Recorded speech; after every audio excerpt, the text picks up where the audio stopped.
Actually, one more point. Anyway.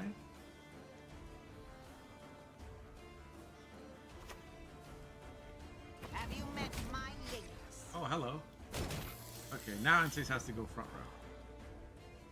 But he didn't get the ping on the demo van. Plus the demo van. Oh, okay. He didn't get the ping from demo.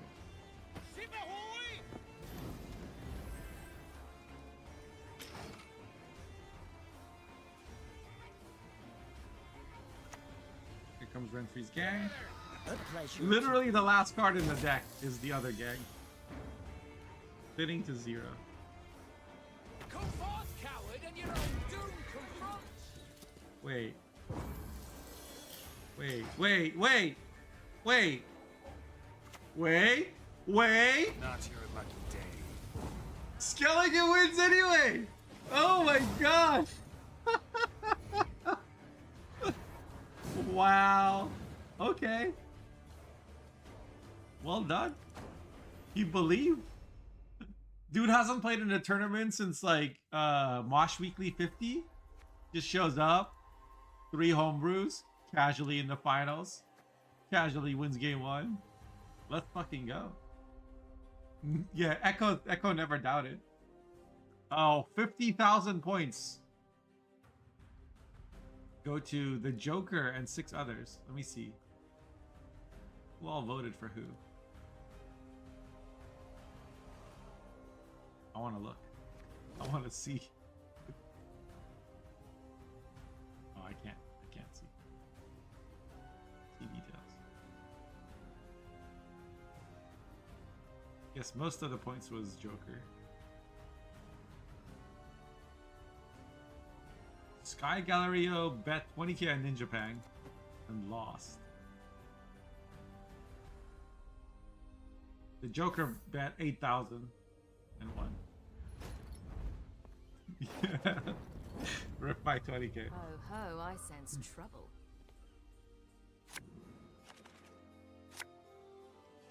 Skellige wins. Skellige wins with ST using a neutral, which it also happens to be the protagonist. Absolute cinema. APO. Senior gets mulliganed? Now I understand why, because Senior is supposed to be played from, in this deck, from Siggy Rubin. Deck needs a Boris though. Come on, change this to Boris. Do it, Skeleton. Alright, Ninja Pang playing Alchemy from red against Skellige who is playing a homebrew Rune Mage off the books deck from blue.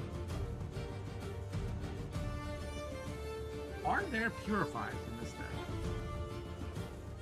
There aren't any, are there? Because poison is not real, poison can't hurt you. There's a lot of unlocks, but there's no purifies. But poison will actually be kind of good at removing these. Rune Mage into Assassination though. Easy. No soup. No soup in Ninja Pang's deck? Yeah. Chat is not pleased. Chat is not happy about the lack of soup. Maybe it's a deck from last season and he just hasn't updated it. The eternal fire guides. The eternal fire protects.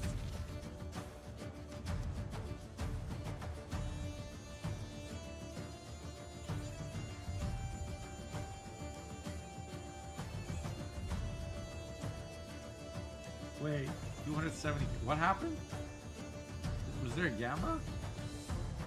Somebody bet 270k on Ninja Pang. Holy crap. Well, they believe in the Heart of the Alchemy cards. I mean, if I had to predict who wins this, I would bet on Alchemy, but it just has a lot of points. It's not a control deck. Syndicate deck does well against control.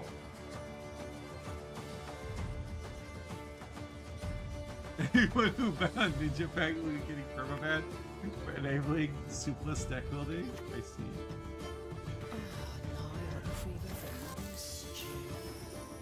You'll have to link me that later, Perma.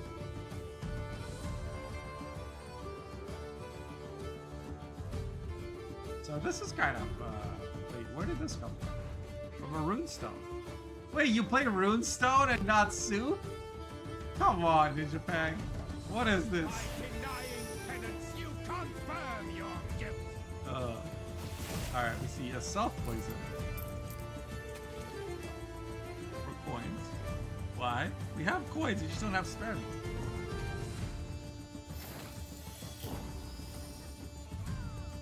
Doesn't matter. Scaligate was winning the round. There's also no Crow Mother. That's also true. But there is a Heat Wave. Right? They just swapped out like Darren and Crow Mother for a Heat Wave and Brimstone or something.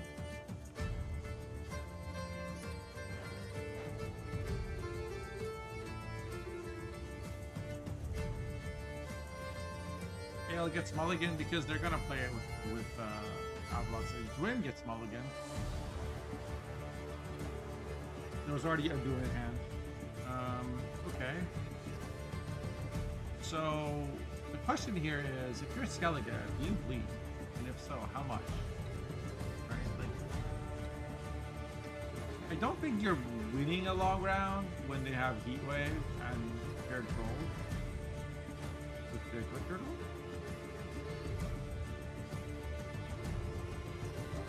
Maybe you're just supposed to play for carryover. I think you open Eventide.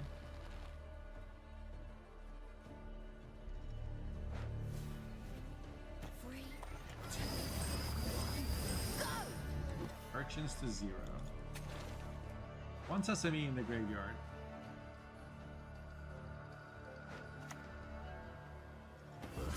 Gods protect us. Tekla says you want to bleed Scenario and Draco Turtle and set up carry. That sounds good, but I feel like that's easier said than done.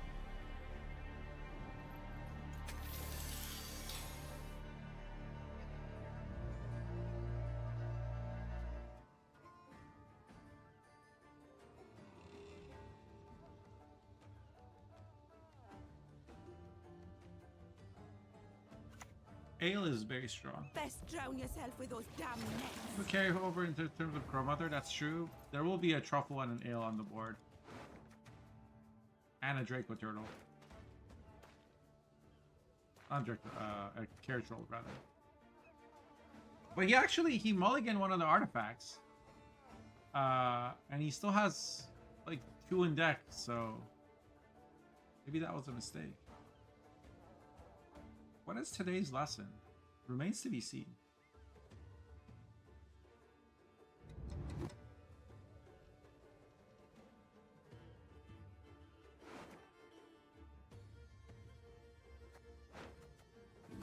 JD Vendor comes down. If you've got the coin. Gets a Sesame. Gonna overprofit by 1. Could have avoided that by clicking first. Why are we going down to 5 points? That's such an odd number.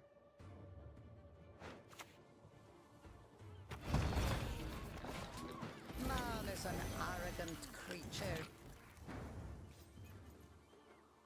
Oh, 5 is for Morels. Okay. He's trying to keep enough for Morels at all times. Do you play Furco into Novi Justice here? Yes. You're not taking a 10-card round against Alchemy. Like this, you're just gonna keep playing. The problem is these cards are all really good. Like you don't want to play Morels, you don't want to play this, you don't want to play this. Like, why do we even keep Vinci in hand? Maybe he is gonna play.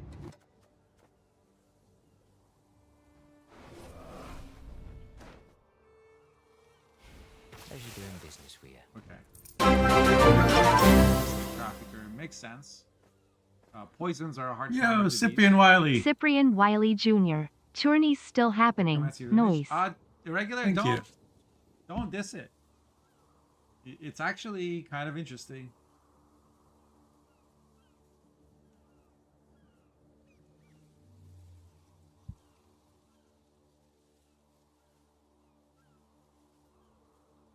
Like he won the last series by necromancying a poison onto an Arnagad that came from Compass. Keep only Siggy and play everything else. That would have been my plan, but then why? Like for that reason, I would have mulliganed Bincy because Bincy, Siggy, Bincy, and a Spender is the combo. I feel.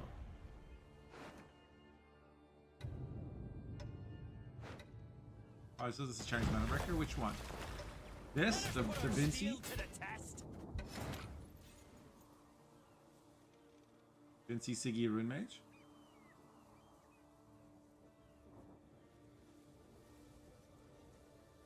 James Kelgadek always was Xavier. Does it? Can you not answer Xavier at all?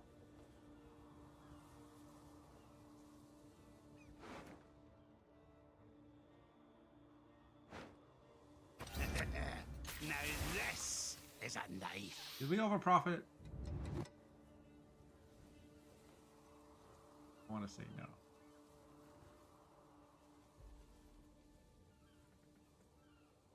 I think you spend 1 coin here. Okay, we're just not at all interested in avoiding a heat wave. Who nicked my mushrooms again?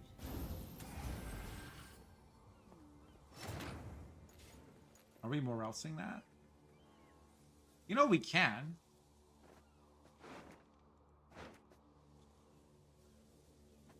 Has Van been a chance past few days? Oh, are you worried about him because of the stuff? Don't worry about it. He's fine.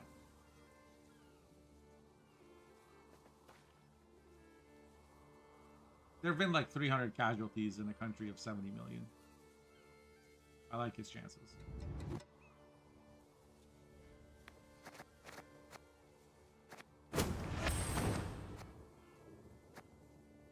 On the count of 3, we go in.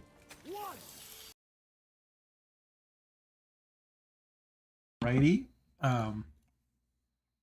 It's about that time. Time to get ready for the weekly tournament. We were watching the finals of tournament number 89. Which I'm not sure if I ever posted those to YouTube or not.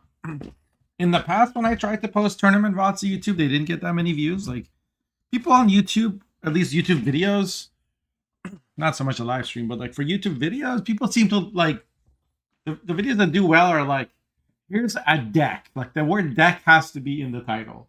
And it has to be like, this deck is a 2-0 machine. Like, one of my best videos has that title. And then the rest of it doesn't really matter. It could have been like an amazing game of immense skill between two like really good players or just crazy twists and stuff. And all that matters is that the titles say this deck is a 2-0 machine. Hello, hello. All right, let's see who we've got in the tournament. Make sure we got audio going. Let's get some music for YouTube as well. You guys should be hearing some Gwent soundtracks. We've got 11 people who've joined, but I have Seth8 and Steligagi Karu who haven't submitted their decks, and it's noon. So unless you guys say something in chat in the next couple of minutes, I will be removing you from the tournament. If you need a minute, just say so. Otherwise, we're going to get you guys kicked and then get the tournament started.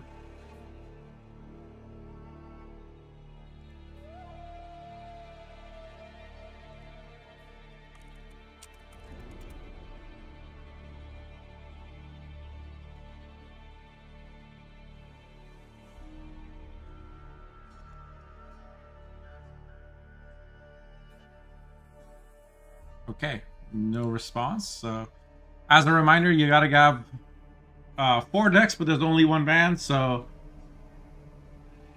you're never forced to play, at least whenever we do 4 decks, you're never forced to play one of your decks. I'm gonna go through and verify all the players that have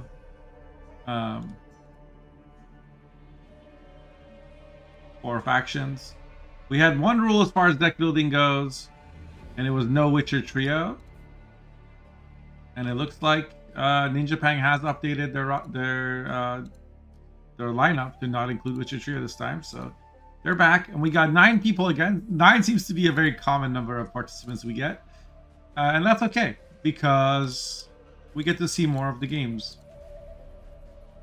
So this week we have Yanevsky, Mastigos, Ivkato, which I'm not sure if this is the real Ivkato or just somebody like memeing, but there's an Ivkato in the tournament. Kabuwu, who I don't recognize, Sepsti, Ninja Pang, Leshny, Equitianich, and Youngface. A lot of these guys are familiar names to you. You have the trio and an art, that's totally fine. I specifically tried to limit just like that one thing because I'm not even against those cards. I got tired of seeing that exact same deck for the 6th month in a row.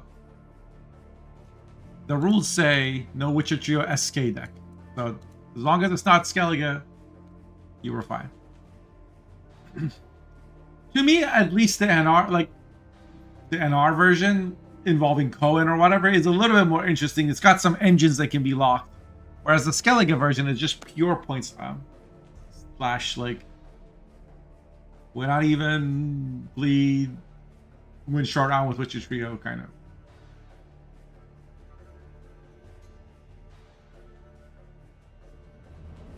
Okay, let's go ahead and activate the bracket and see what the matches are going to be.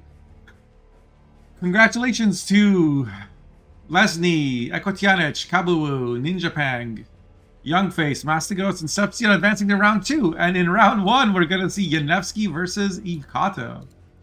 So let's go ahead and get ourselves added as an observer. And let's go ahead and start. Wait, let me just double check, make sure deck list is open. Yes. Best of 3, best of 3. Pick event on. Time limit 10 minutes. Everything looks good. We don't need this extra space here. Oh, maybe we did. How dare I question Mastigos? Okay, let's go ahead and start the tournament. And then start round 1.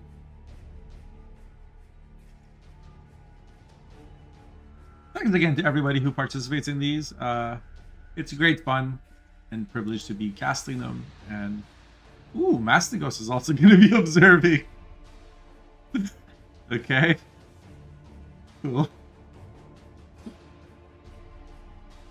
Alright, so the players have 10 minutes to do their picks and bans. We're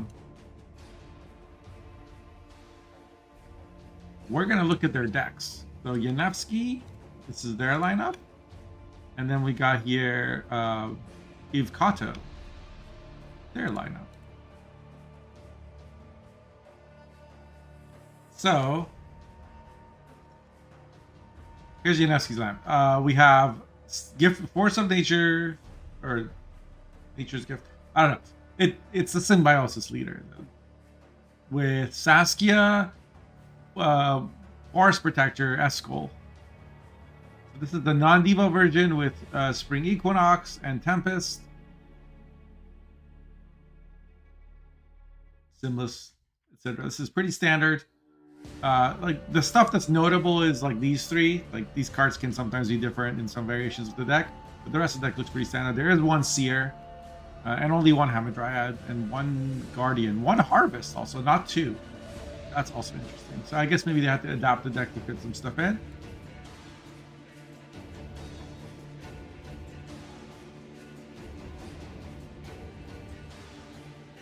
Oh, are you live, Mastigos? That's cool. People will be able to watch your games or whatever you observe when you're not playing.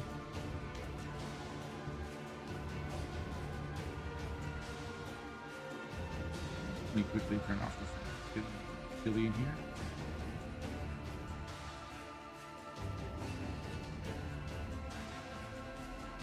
Okay. Yanevsky's second deck is Compass Pirates with Hjalmar. No scenario, but there is some thinning, and it's there's no 4P cards, so it's got Musicians of Blaviken. This deck tries to thin enough to play Compass, and you can play scenario. Oh wow, players are ready to go. Bam.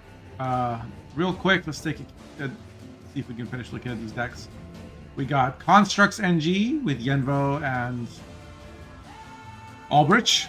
So Albrecht Constructs. We have Thrive Kashi with Dimeridium Shackles. And then Eve Kato's lineup, we got Syndicate off the books with King of Beggars and Dijkstra and Novigrad. Siggy Mastermind and Novigrad. So that'll be interesting. This looks like there's no Bincy in this either. Okay, that will be an interesting deck to see. We got what looks like Sunset Wanderers Angeline Double Cross Assimilate with Joachim and a Dead Man's Tongue for thinning, along with Menno. And then we have Svalbard Self Wound. And finally, Dwarves. Zoltan Dwarves with Monroe. Let's take a look at what were the bans in this series. It looks like Yanevsky's Pirates got banned and Ivkato's Syndicate got banned. So Pirates are out and Syndicate is out. So from Blue Coin, Yanevsky will probably play either Symbiosis or Aldrich.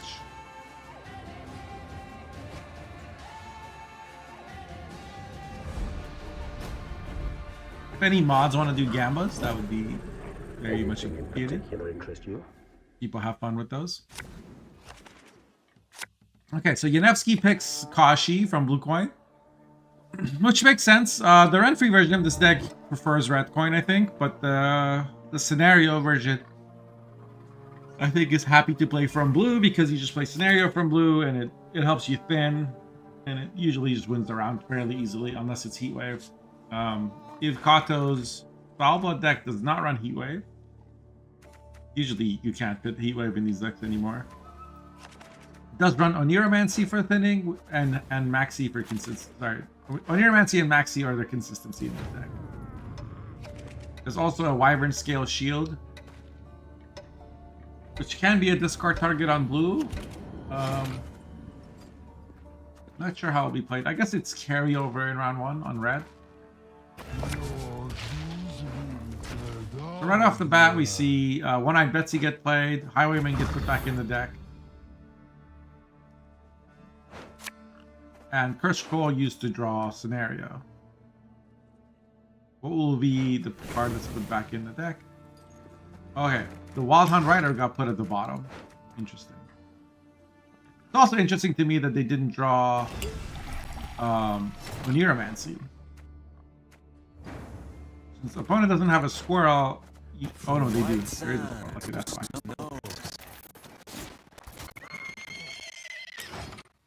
So Caravan Vanguard is played. It thins out the Highwayman. Betsy was not immediately clicked. It's nice to have the option for Betsy later, so that if opponent does 1 damage to these, you can replay Vanguards. Our way, we must always. Oh, never mind. We're replaying them now. Away! 33 points to 9. So we actually didn't even play Scenario for blue because we had Betsy tempo. If Kato responds with Svalbard Priest.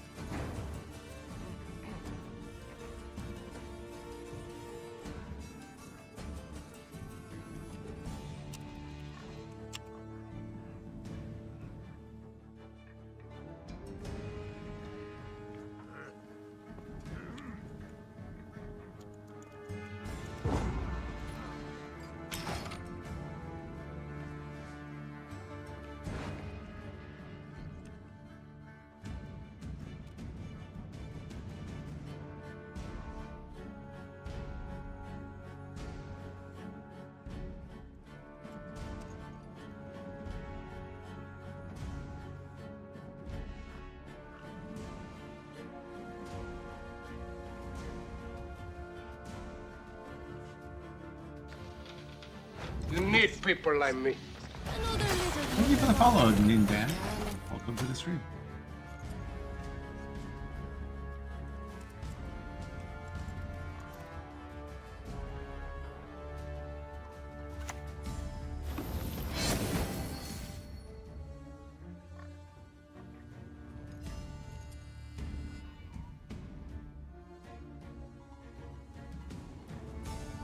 So we see Maxi get played by Yukata. And Vile was clicked. Oh, also Mardrome. Okay, sorry. While I wasn't looking, Yanevsky tempo passed. And Yukata had to play an extra card. So that's an interesting play. I guess that Yanevsky's thinking is that in a long round, with scenario plus Kashi, they can actually win against Foulblood. I would have thought you have to bleed Foulblood. But I guess on blue coin without winning on even, that might be a dicey proposition. We'll see how it does. Curious to see how this goes. For the kill! Ah, damn it all. So, if Kato had 8 cards to 10, is able to play Care Troll for carryover. This deck does play 1 Dwym. Since Yanevsky can play 2 cards,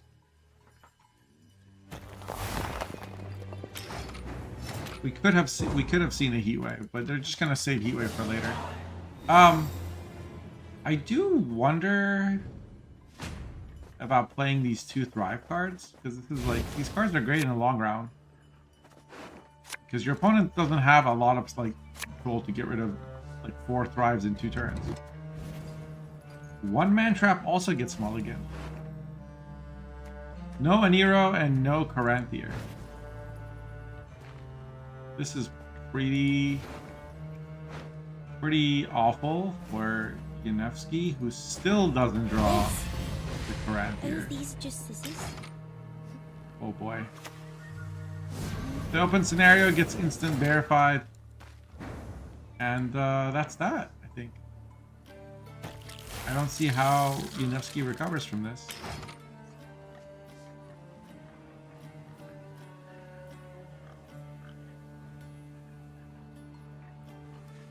Yanevsky's gonna need to play Sir Scratch a lot before Totem is on the board. Because with Totem on the board, Spellblood can just kill Sir Scratch a lot. It's also important to note that if Kata didn't have to play any of his key golds round 1, so even if Spellblood gets played and dies, it will still be like easy to get it back with Sigdrifa.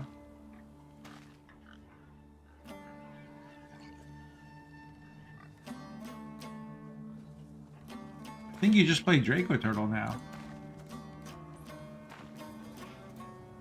Maybe they want to immediately get value, but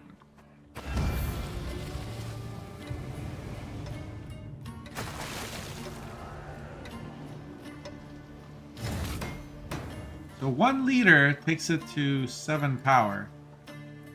I'm not sure what the reason for that was.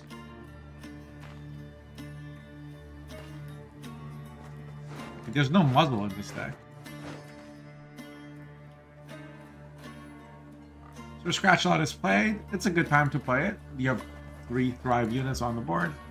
That Bearification got pretty good value, I feel.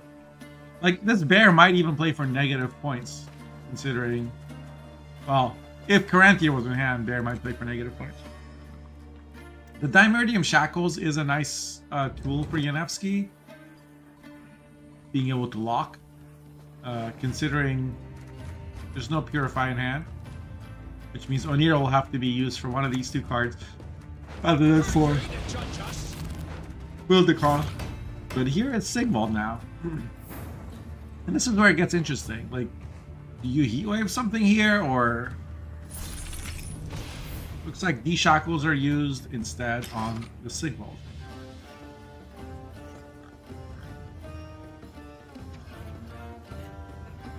The cat gets, instant you click it, it gets clashed. Yeah, but you don't have to click it. Mainly, you want cat to be alive for the turn that you play Kashi, so you can get more Thrive units to spawn. It's like a second leader, you know. This Cursed Damsel is actually kind of a threat too.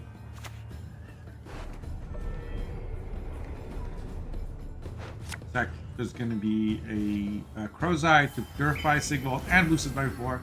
This is better than a Peller because a Peller is like another unit that takes damage from Spell Blood. And also, this has the advantage of boosting Sigvold so that it can't be killed by the damsel. One could argue that it should have been like Shackles and then Curse Damsel Destroy. Make them use a Sigrifa. But I guess Yanevsky was also testing whether if Kata has Purified Hand. He did. Here comes Canute. We should see this used. There's no reason not to click the Sigvold. Or I could click on Canute, I guess. Canute was used on Draco Turtle to get Cursed Damsel to be low. This is the turn that Kashi gets played anyway. It should have been probably Cat then leader, but I guess it doesn't matter. Nothing. Yeah, it should have been Cat then leader because of these two. These were 6 already, right?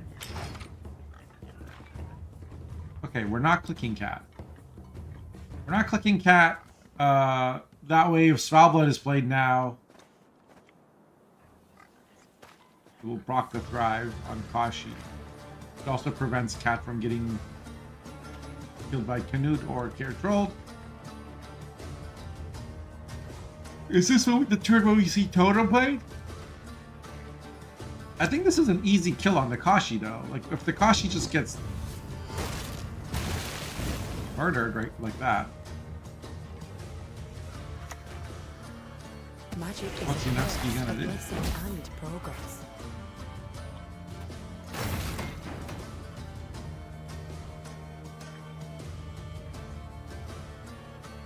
So there's like 4 Thrives on this board. That's a misplay. Should have, maybe. Or at least they missed 2 Thrives here. But on the plus side, this didn't go as tall. By like not eating the Necker Warrior.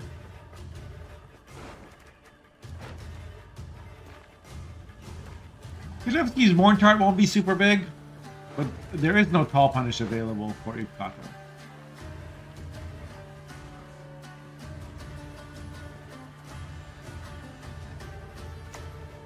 Totem gets played now.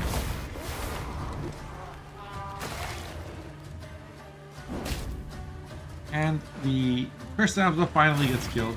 They played for a decent amount of points though, all things considered. Heatwave is used on the Draco Turtle. And now there's no more answers to Sigvold. Here comes Olaf to just make sure Riptide gets 0 value. Riptide will just get played back row.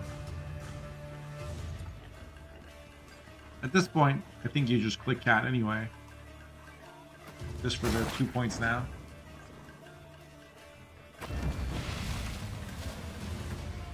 No?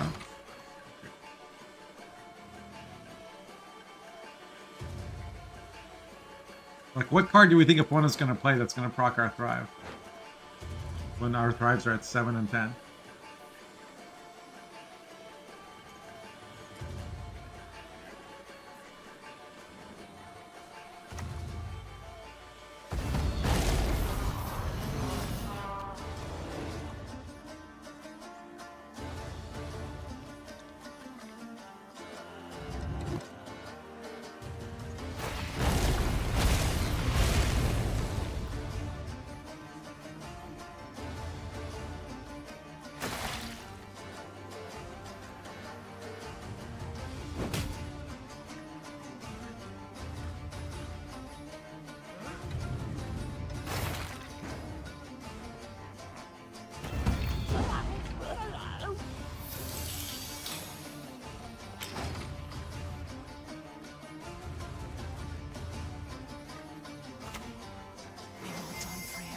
And keep us.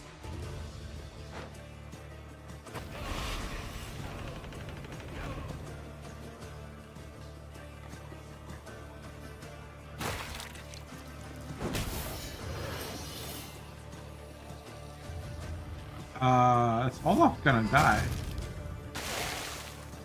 This clash with Warntard is just going to be a billion points.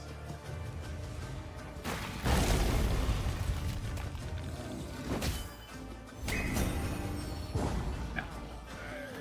Like when your opponent gets to have a Sigvald on the board and it's not punished, it may look close, but like all your points are really their points because they can clash with your points and convert whatever, like whatever. If the Warntard was 40 points, the Sigvald will get plus 40 points from the clash, right? So I think Heatwave should have been used on the Care Troll, especially since there was no Mardromes. But honestly, without another lock, there wasn't anything I think NFC could have done that would have changed the outcome of that match. At least not once round one was over the way that it was.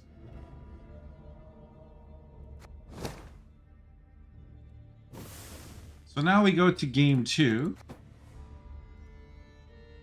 This time Yanevsky's going to be on red coin. If Kato will have to pick from either dwarves or double cross.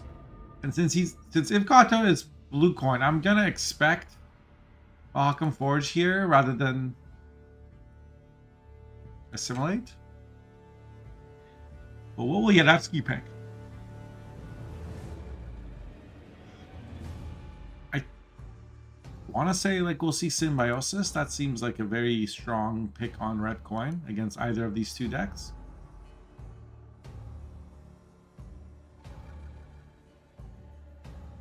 We'll have to wait and see.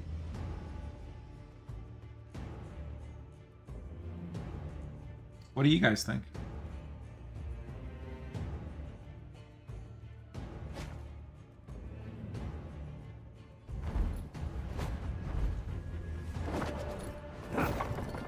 Any last words?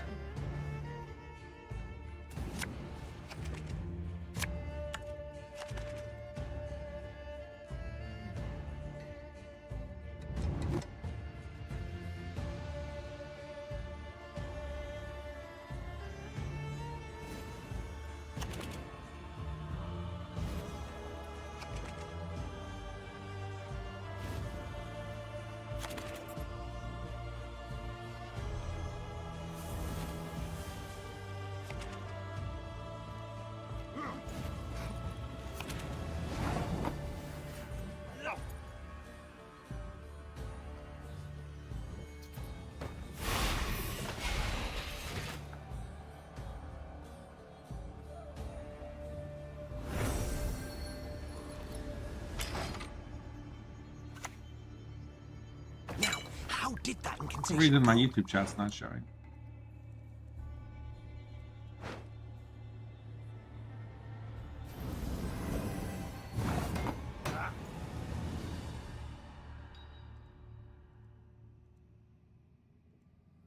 Okay, so Ivkato opens it with a chariot followed by a miner.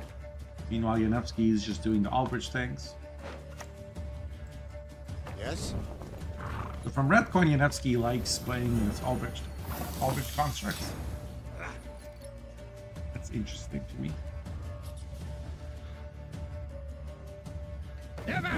See a skirmisher come down. Will we see Shackles?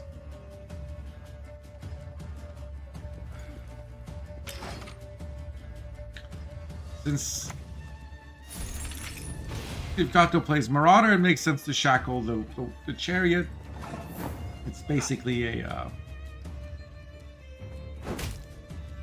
1 or 2 points a turn engine. But with that, the miner actually gives armor to the skirmisher, so skirmisher is going to be the target for the Marauder. The Marauder ends up playing for 11 points. The 5P card. Pretty good. Oh, that's a beautiful draw for the Golem. The Golem plays for 11 points because the Chariot was only 2 base power.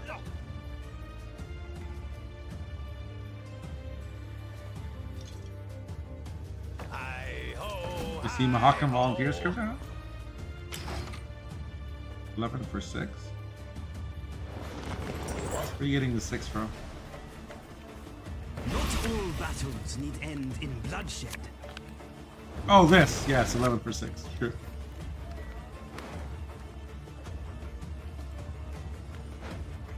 And the water, my lord. Not too So Yanevsky does leader and gets ahead on even, 39 to 36. But if Kato's deck has a decent amount of tempo. We're gonna see Mahaka Pass get played in round 1, which Yanevsky has to be happy about. If Kato selects Mahakam Defender, it's a 1 point a turn engine. Now we see Lightmaker used again. This time to put a Mage Assassin on top. And manages to not hit any of the big armor, so that's good. Now Kato's a little bit struggling to get points. This is 17 points, but against Albridge, like, you don't want to use your tall punishes in round 1 if you can help it. This is only 4 tempo, so it wouldn't be enough to get ahead. Unless, well, Kato does leader and plays Grandma. He just wants out of the round.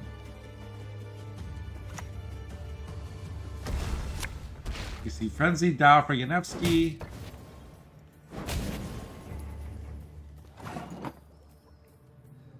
This time Yanevsky's not ahead.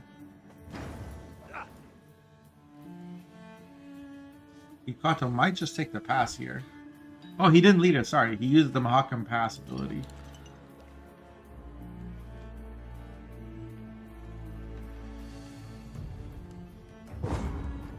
Yep. Kato does take the pass.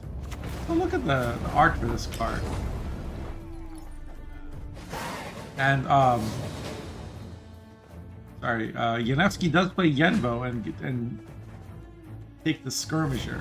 It was 17 power Skirmisher, but it's actually 7 for 4. Hey, Tampalo. I stopped joining the tournament myself because it made it hard to cast.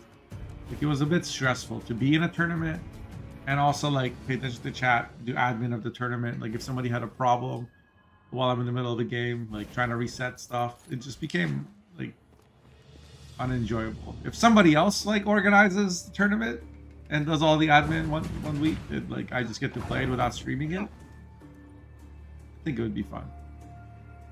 Also that it's because I'm washed. Elven blood.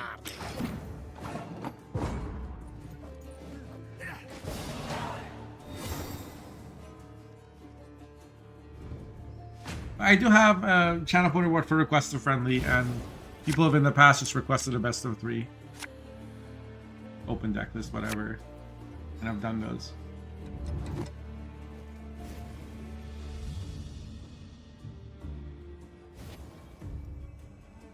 So, in a long round, there's no Cranmer for Ikato, but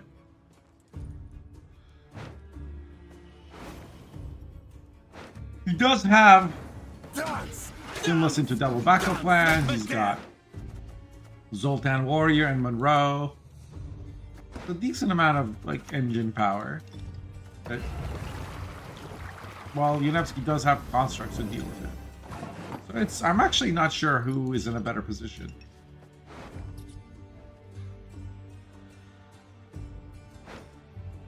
Kato will probably play Novi Justice into Minor here.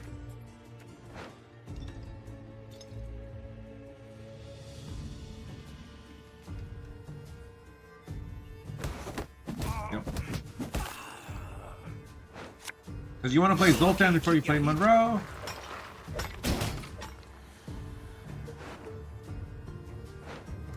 There's currently nothing in Ivkato's hand or that like keeps its armor.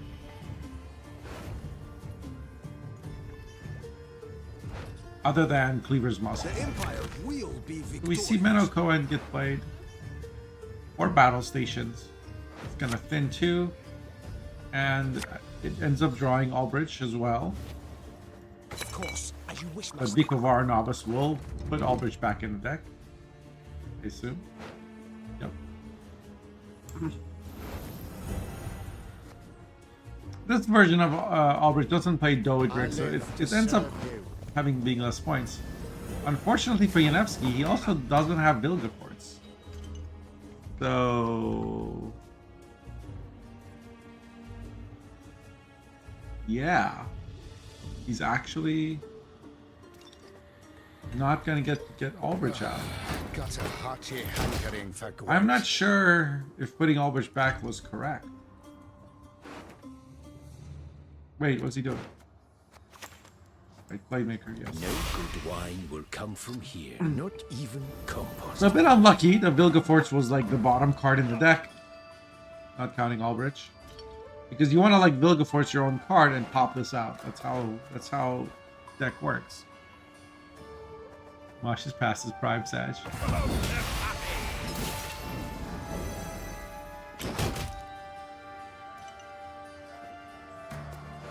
Yeah, the Imperial Golem shuffled the Chariot. I mean, it just shuffled. It doesn't necessarily put it at the bottom. Yo, Lirio with the big raid. Welcome in, everyone. We're in round 1 of the tournament. You can see the bracket and deck list here. Currently, it's 1-0. Ivkato against Yanevsky. And it's looking good for Ivkato.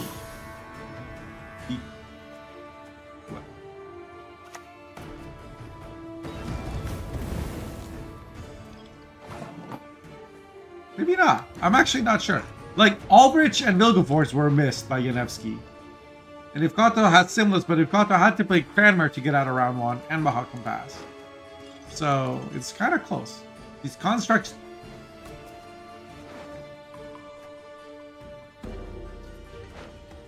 Act your age. At 2 centuries. It's a weird time to play Simless, isn't it? I imagine if Simless was played before to answer the Ifrit, it might have been better, but also not the best choices. Oh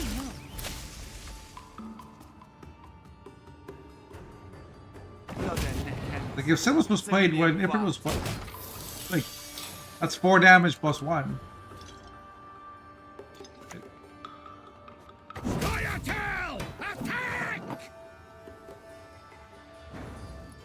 I don't know if that's actually Kato. I think it is. I mean, they haven't been toxic or anything.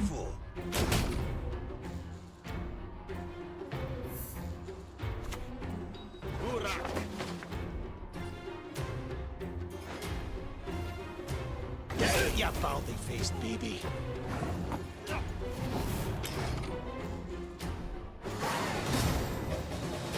Okay. Yanevsky forfeits. So Yanevsky gets knocked out 2-0 if Kato advances to round 2.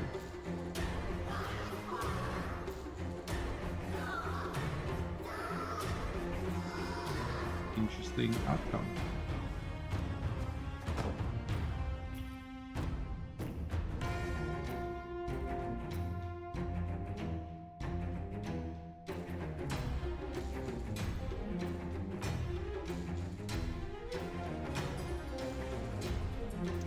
I am trying to do a couple things on the side. Here we go. So now we're going to go to round 2. We got Leslie versus Ekotyanich, Kabubu versus Ninja Pang, Ivkato versus Youngface, and Mastigos versus Sepsi. I assume you'll be able to see Mastigos versus Sepsi on Mastigos' channel. So we're going to either cast Kabubu, Ninja Pang, or Leslie Ekotyanich. I'm leaning towards 1. But if you guys think we should watch number 2, let me know instead. Yeah, there was no roping, not Kato. It's probably somebody memeing with, because there's a 0 in the name, right?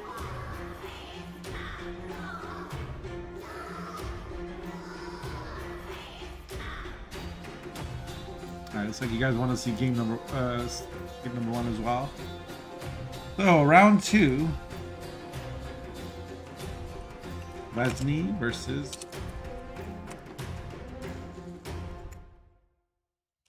Ekotyanich. Lario, when are you? We're gonna see you in one of these tournaments. I mean, I know that like it would be hard for you to compete with such a lineup, but it would be cool to see you try.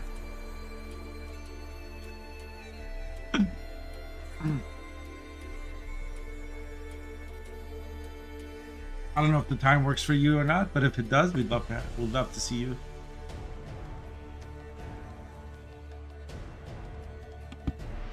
Did you guys watch the Badam Cup? I know that was going on today as well. Looking for some water. Okay, we should take a look at their decks.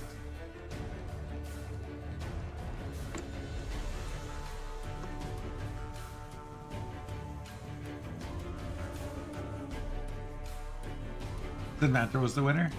Nice.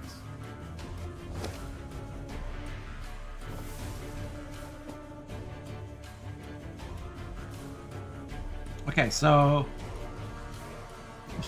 Leslie brought Precision Strike Renfrey with Gascon and Renfrey's gang. Excuse me. Golden Necker Blue Boy with Melusine, Hjalmar, Ulula, and Olaf.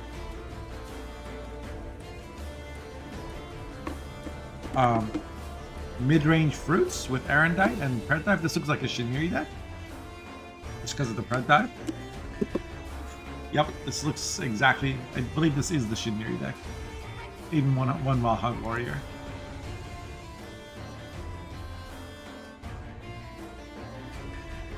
Literally will play 2 games and then announce it's time for a break. And then we have Shield Wall Sentry and Spellweaver spam. With no Iteran, so the wholesome version. With Dwim and Becker's Rock Slide and Muzzle and million threats.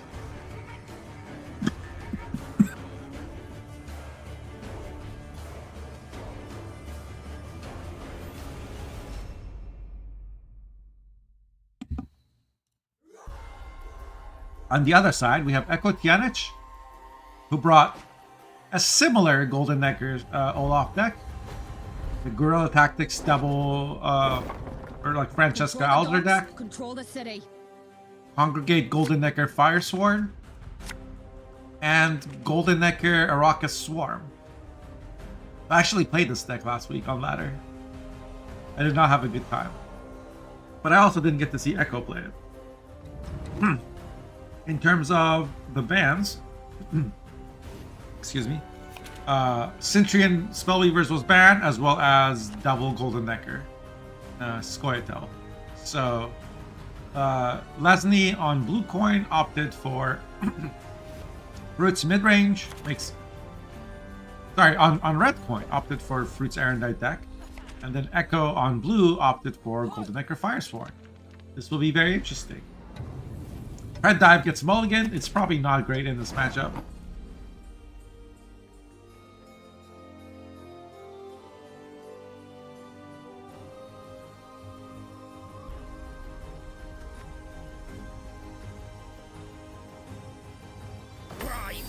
Samantha cooks Bullet 28-3-0 in the finals. Isn't like the Badam Cup is like, I thought it was supposed to be noobs. The Advanter's not a noob.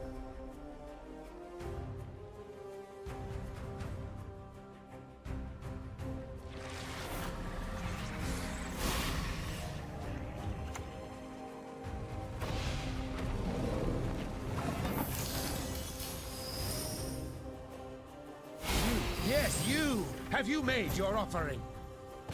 Flower, a quarter of a stick, and a quarter. So we saw the Fiend get played first by Leslie, and Echo just plays Lieutenant Von Hurst. This is going to be a 2-point turn engine. Very powerful in a Firesworn deck. Because eventually these guys will get boosted by DS Ira as well.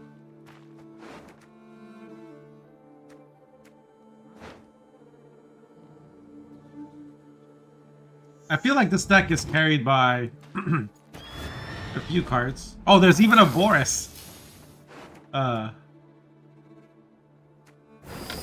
But I think one of the key like tools it has is Furco into Novi Justice. It's a lot of tempo Yes, you. Have you made your and offering? thinning. But we see Echo actually get a Firestone scribe out by playing Merc Contract, and this scribe is very helpful because Scribe plus Lieutenant von Hertz is 1 coin a turn in addition to the 2 zealots, and then the disciple also ends up becoming free because you generate, cost 1, and then you get 1 coin back. Leslie is able to play Wild Riders and thin and stay in like very close range, but this Erendite hasn't really grown much.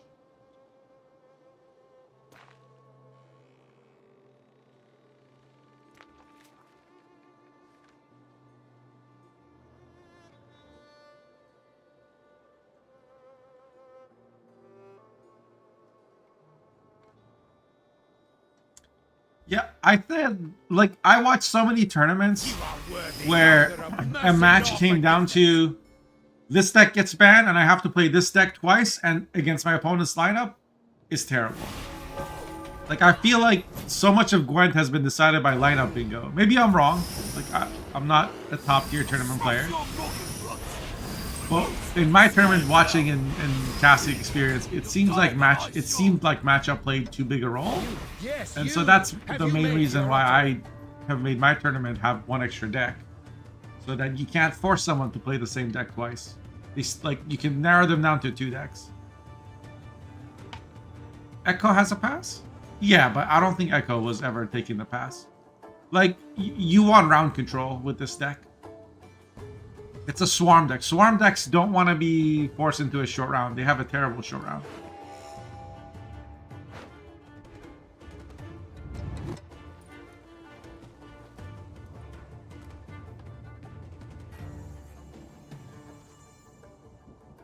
My ST deck has a 100% winner out of 15 decks, and I have to play the other 3 factions.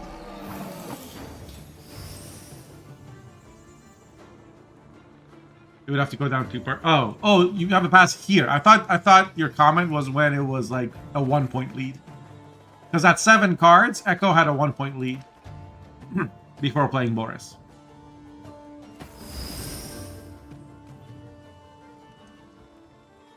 Cast off decadence. Bring no sin. At the same time, like, you're not unhappy, like, preventing By denying Erendite penance, value. you confirm your guilt. Would we see a click here? Maybe not.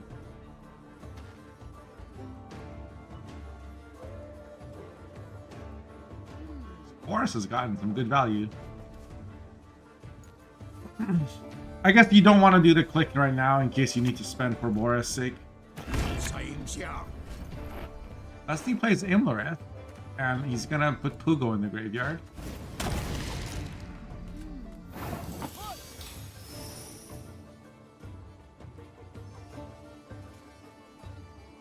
Would he have gotten a long run, like, with Imlerith? 16 points? If he had passed? Like, 16 plus 13 is a lot of, like, that's a lot of points in 2 cards. Plus, Leslie hasn't played an Alpha Werewolf. His Erendite's not getting value. I think this is going well for Echo. Have you made your offering? And keep in mind, this is Golden Necker Congregate.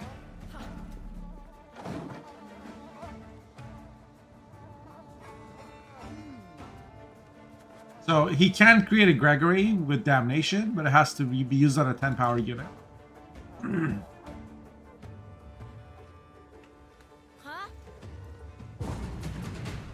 Echo couldn't really keep playing, but he's I don't think he was ever not getting a pass there. DS Ire is 21 points.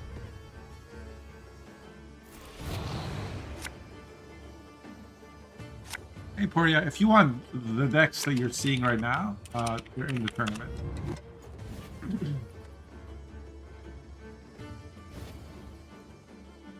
So we're keeping Nova Justice in hand. Are we bleeding?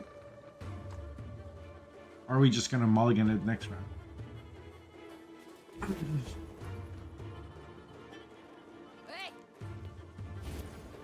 So here we'll probably see a pass from Echo. Yep. And then Leslie can just play Alpha Werewolf to boost his werewolf and get carried over.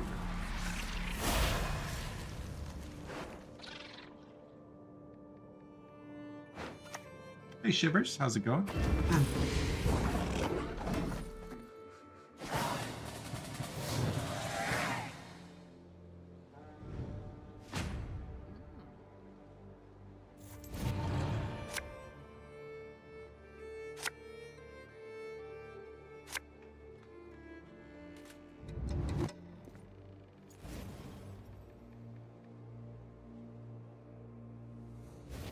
The round 3 Siri Nova. This is still a decent card because of Griffin, or rather because of Riptide. But you have to be careful not to play into the Pred Dive.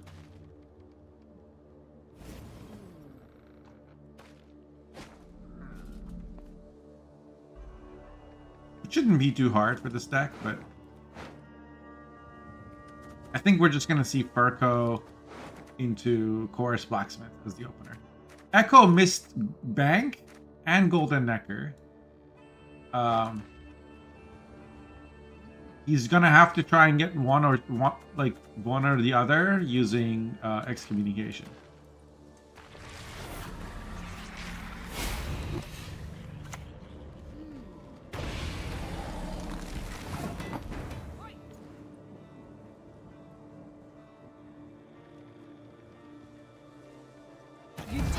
Oh, come on. That's hovering, right? Like that's lighting up because Echo does play around Pred Dive. And now Leslie is wishing he had never kept Pred Dive in hand.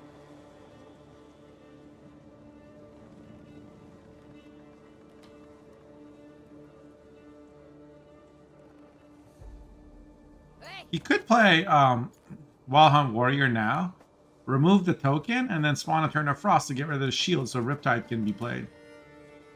I don't know.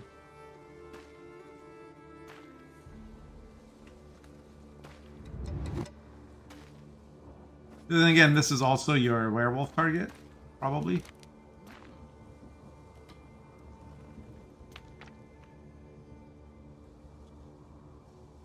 Two tutors for Golden Acre.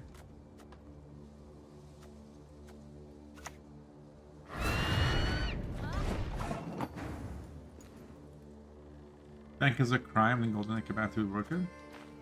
Golden Acre Bounty is broken whether or not Bank is a crime. It's just more meta dependent because it's bounty. My last quill.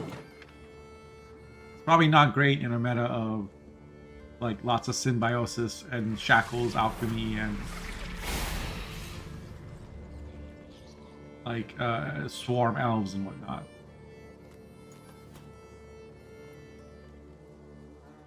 Are we gonna see Mamuna get played here? Probably when I would play Mamuna. Oh no, right. He has dominance, so he can just kill the scribe. That scribe dying is a big problem for Echo.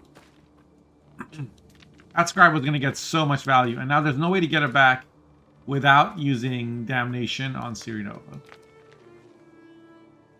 But if you do, then you are susceptible to Hemmelfart.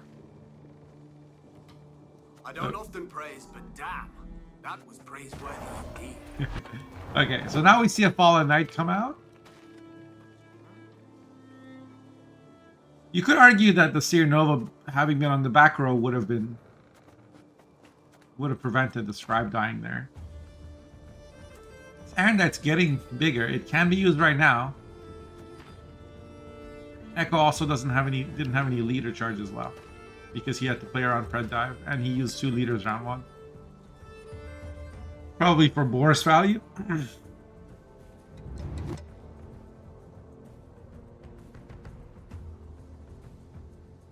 It doesn't matter if a deck is great. What matters is how popular it is on ladder. When I'm talking about like bounty being meta or whatever. Like bounty as a mechanic, it's always gonna have some polarized matchups. really good into some things and it's bad into some other things.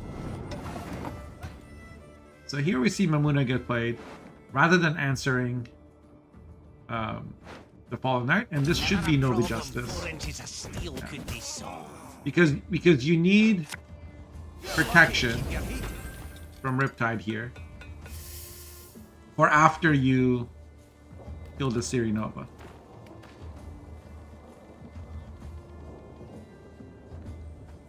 Is there a heat wave in this deck? There is. If it was me, I would boost the Cleaver's muscle with the Chorus Blacksmith. I guess he can't be, I guess both can't be answered in one turn, so it's probably fine. Why is that a misplay irregular?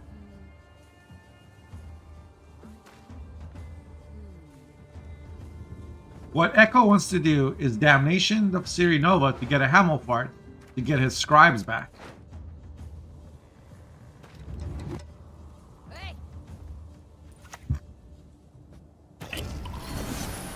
Make 2 8s? Right, but what are you scared of? If your blacksmith gets killed, like, you have another one. If Siri Nova got killed, then the still is still alive. It's not like Leslie could have answered 2 things in one turn.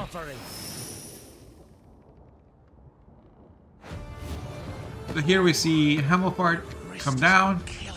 There's protection from Riptide, and this Erendite might get used on the opponent hand. It's mathematically impossible for monsters to answer two threats in one turn. Like, there's no way for him to do that. What are you playing around? Like, I had the same impulse where I said I would have boosted this, and I thought about it and realized there's no need to.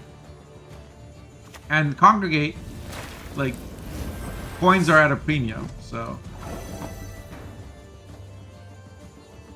I imagine this is the turn that we'll see Excommunication get played. The amulet. By denying penance, you confirm your guilt. Maybe not. Just one scribe makes Helveed really, really good.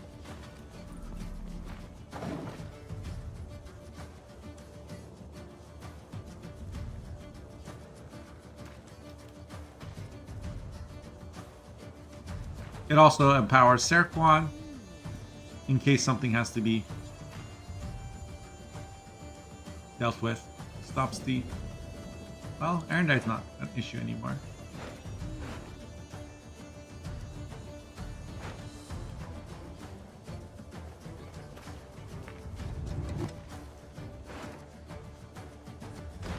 There is no theoretical hand irregular that Leslie could have that could answer 2 threats. And this is an open deckless tournament. But like, monsters literally can't answer 2 threats in one turn.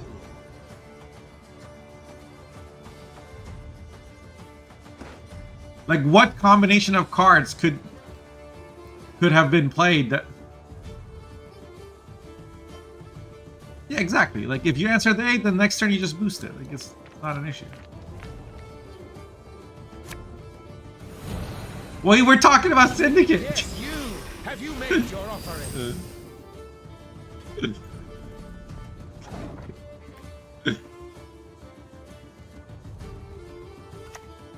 So it looks like Golden Echo was not found. Is that correct? Is that what happened? XCOM couldn't find. So Golden Echo was in, and Bank were both in the bottom 3.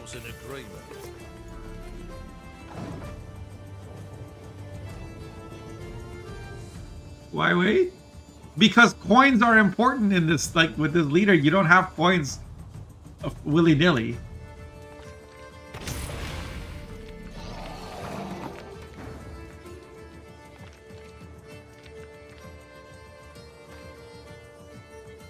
And it's always better to have the option to do it later. There's no advantage, and maybe there's a disadvantage sometime.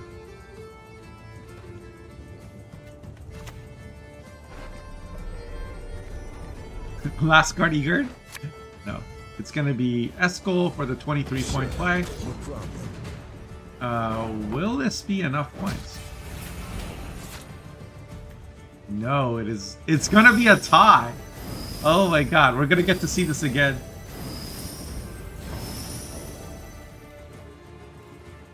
Thought I'd seen everything, but I'm actually impressed. Alright. Game 1 is a draw. We go again.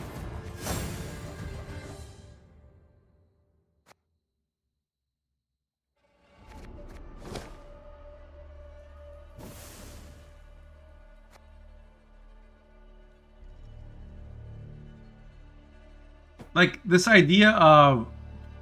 The reason I'm making a point of it is that I do it. I play around too many threats. Including ones that are theoretically impossible. Okay? Like, when you play on ladder, it's easy to like, just get into this mindset of this could happen or that could happen. But, like, if you pause and ask yourself, what cards can my opponent possibly have? Like, literally, of all the potential theoretical possibilities, like, what could there even be? And then, oh, I don't have to worry about X. Like, when I watch Lario play, I see him, like, float some things or play some stuff. I'm like, why didn't he? And then I think about it, like, as I'm typing it, I sit there and I think about it. I'm like, oh, yeah, he didn't need to. Like, he didn't need to. And it's just, like, I think it's a bad habit that you should, as a player, try and identify and maybe get rid of. So this should be the same coin, same matchup, if the tourney client functions correctly. But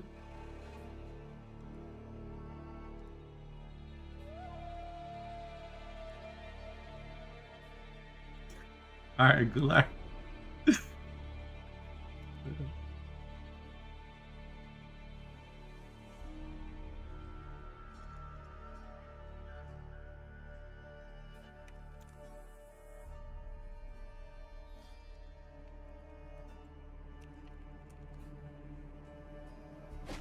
Echo was confirming, I think. Yep. Same coin, same deck. Control the docks, control the city. Hi, man. How's it going?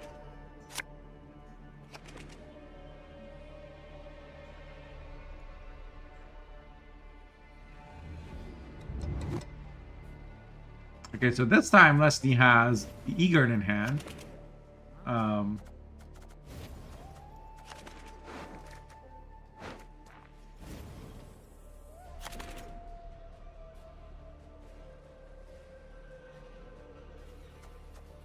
On Rider, still no Alpha Werewolf. A werewolf is mulliganed. That was kind of risky. Well, like you keep it so you can Onira for Alpha, right? Like you want a werewolf in hand.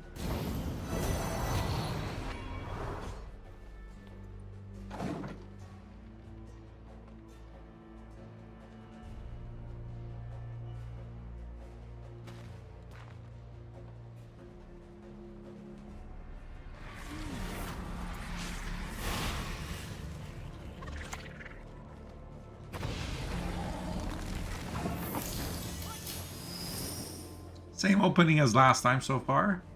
Although this time there's no Lieutenant Von Hurst. This Crystal Skull is to protect against Riptide. So Echo will probably play a Scribe here.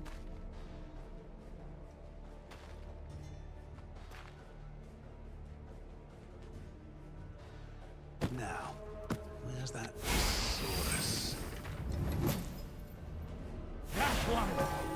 Oh, that leader's interesting. Why did we leader there? Is it in case there's another feed coming?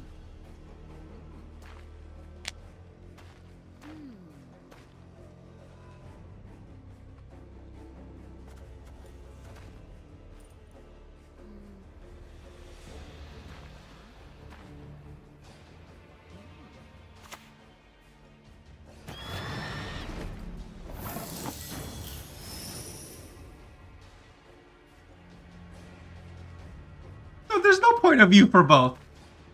Like, one thing counters a literal impossibility and the other thing doesn't. There's some edge cases where holding the coin might be beneficial. There's no cases where spending it a turn early is necessary. It's literally a pointless thing to do. It's illogical and like, just because it doesn't lose you the game to make a tiny, like, insignificant mistake doesn't mean it's not a mistake, or at least an unnecessary thing. It's literally like, no, it's not two different things here. There's one thing and there's this other thing that like won't lose you the game if you do it, but doesn't mean you should. When it's a pointless game anyway. True.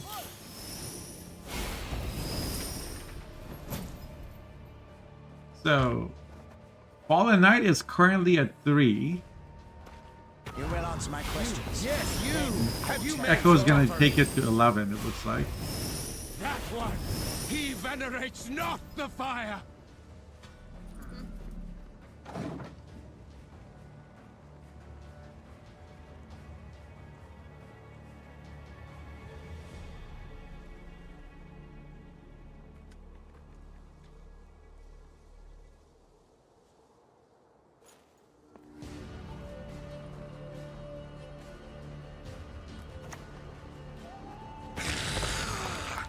Here comes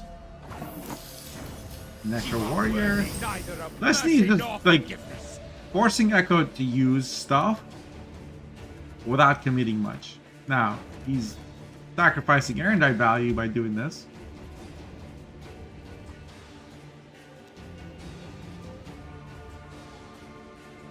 I mean, everything is pointless.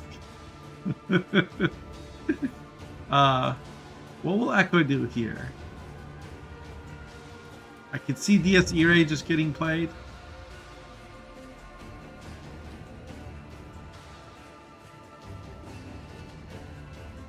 Non-fire. Everything here is fire source, so there's no benefit from getting a killing blow on Gurney's Fruit. The thing is, if you do play DS Irae, then you're basically saying I'm out of the round. So instead of DS Irae, Becker's Rock Slide is played. Since this deck usually doesn't have any removal targets anyway, Leslie's deck, it makes sense just to throw Becker's Rock Slide. And then now we're going to see Disciple Click followed by DS Irae.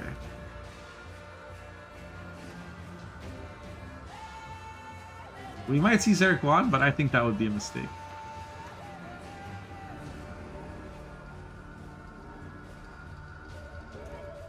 We have to also remember that Echo lost last game after missing both Bank and Golden Necker. Like, without those terrible draws, Echo wouldn't have had any of those problems. Or I don't think it would have been a draw. Have you made That being said,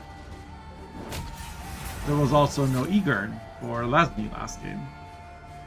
Yeah, there's the DS Irae, 75 to 32. I don't think it makes any sense for Leslie to keep playing. Okay, that's 19, 20 points. Followed by 17. Okay, there's enough. Leslie can win the game, can win the round now. But Echo can also just play Zerquan for 20 points.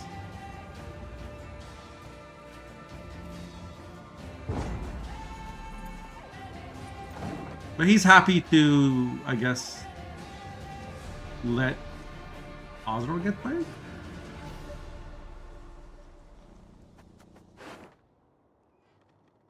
You would pass? Dies Irae is a medieval Latin poem describing the Latin judgment, the trumpet summoning souls before the throne of God, where the saved will be delivered, and the unsaved cast into eternal flames.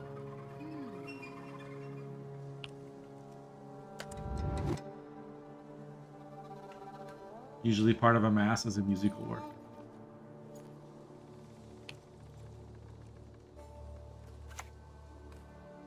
Sure, no problem.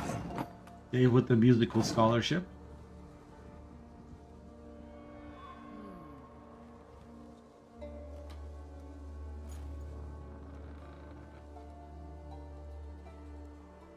Listen to some DSE Ray.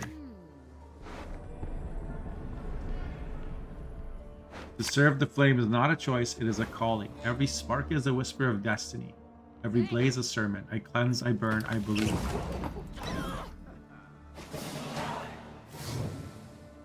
Wait! Wait, what? We escaled? And it wasn't enough, so we had to Oniro for a squirrel?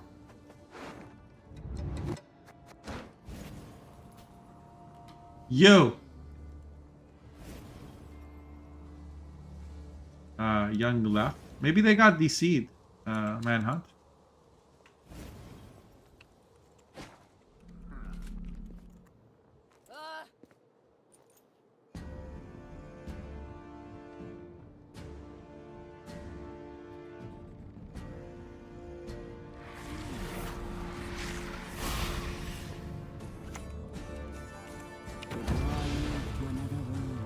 A better world.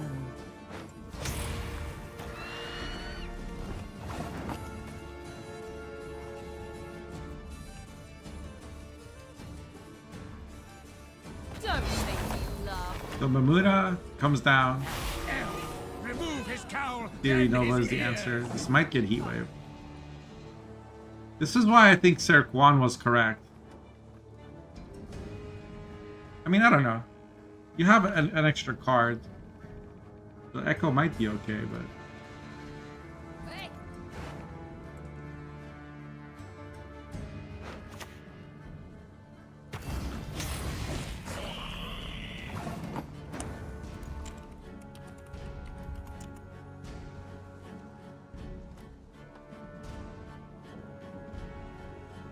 Okay.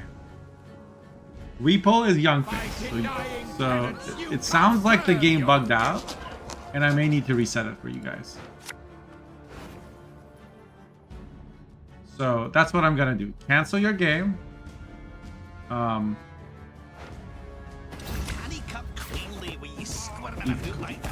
If Kato will have the blue coin.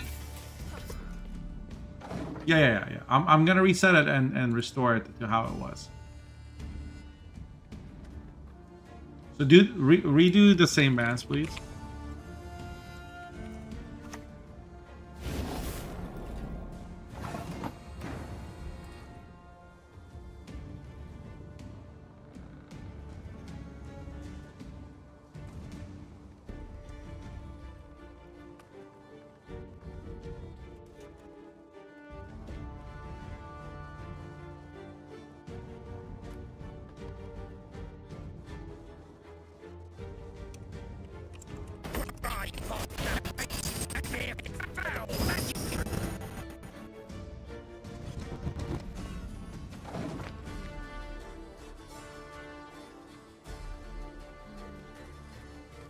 Sorry, I'm trying to sort out the other match.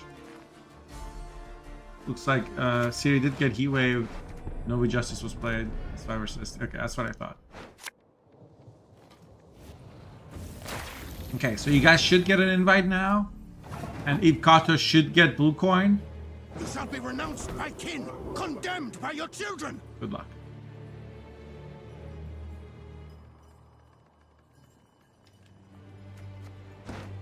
Oof, do you play Golden Necker here? Probably not, right? Like you do. Yeah, I guess Leslie committed pretty much everything. That one, he venerates not the fire.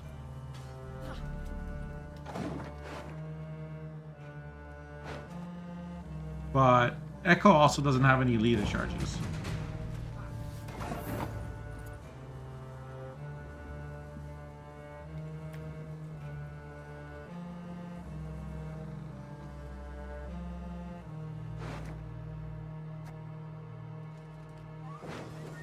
What?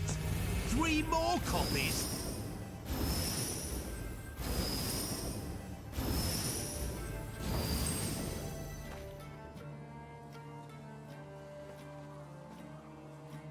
So Echo will go to round 3 with the Fallen Knight, the Congregation, I don't know actually. I don't know what the best 3 cards is. Because I guess you keep Boris in deck and only grab it with bank if you need to.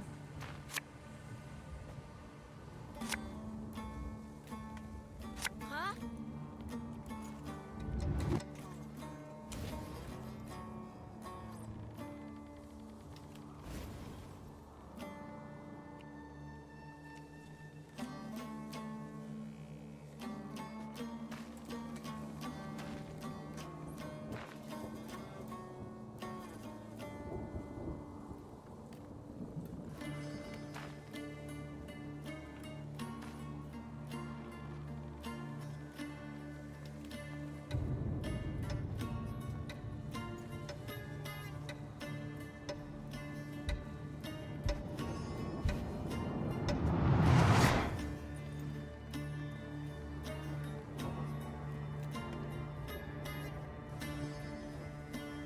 How do we feel about the DS era music? So we got Lesney with Hugo, Riptide, Erendite, and Vile. 5 Echo ounces of opens with steak. Lieutenant Von Hurst, which will get insta-Riptided, I think.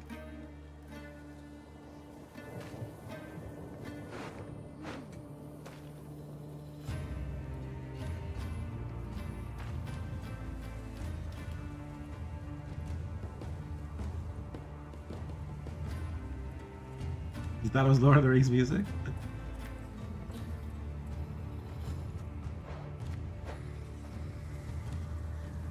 I'm not sure what Leslie's thinking about.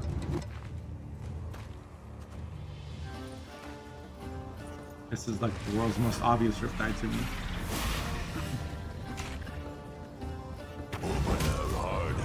He wanted to not lose 2 points on the Pugo. I guess this is not a cleric, so it's okay. Vistek, eternal fire, protect us. Okay, Leslie's line was better. Now he can play Riptide.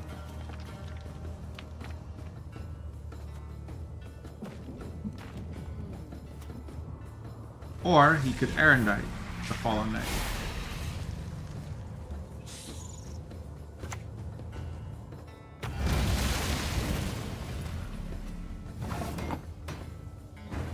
Yeah.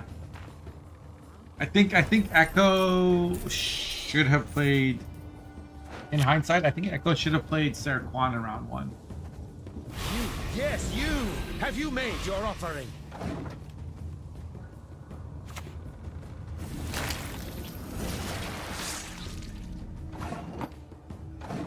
I think that's it. That's game. Yep. Alright, so Echo ends up losing the replay of game 1. Leslie goes up 1-0.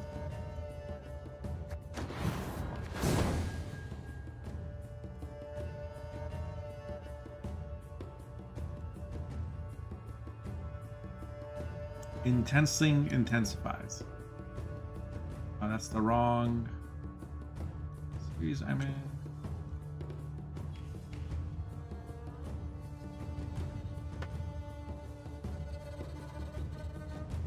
We have chat.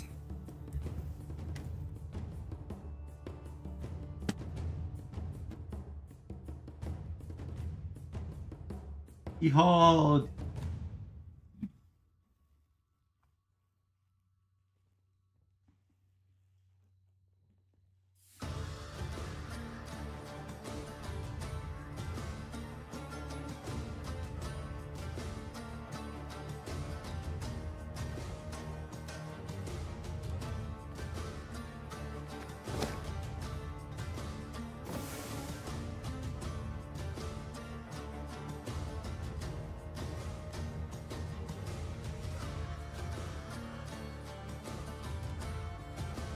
If you were like forced to go to church and you didn't like it, you might associate the music with that and see hating it.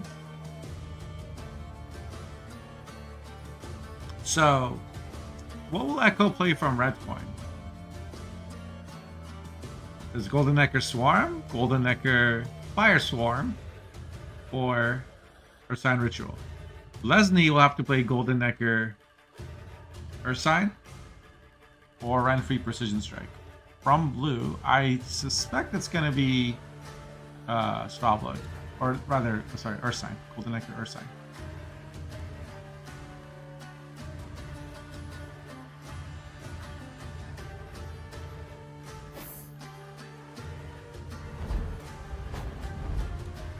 Both players playing Golden Nectar Ursine, so this will be interesting. Ardently so.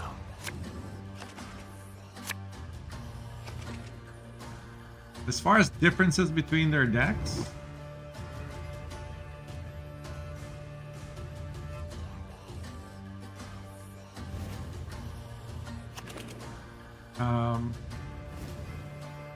Echo's deck has Melusine and Sarah's Fearless, along with Becker's Rock Slide and Giga Score. Whereas Leslie's deck has Harold and Hjalmar. They both play Melusine. Yeah. Leslie, instead of playing Sarah's Fearless, plays Hjalmar and Heim.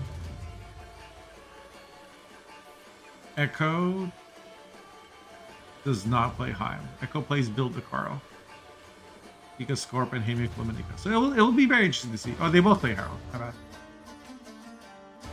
Lots of ways to play this.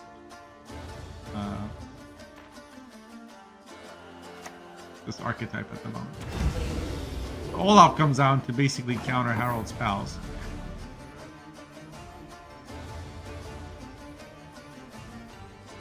But I think we'll probably still see Melusine get played here. Maybe a mask first to discard the Brockmore Warrior. And then we play Melusine.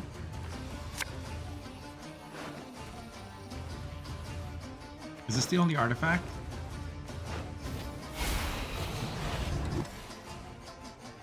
I might put Melusine between the two birds. Yeah. You don't want to hit the Olaf. And since you played Sigrifa, you want Melusine to get bigger.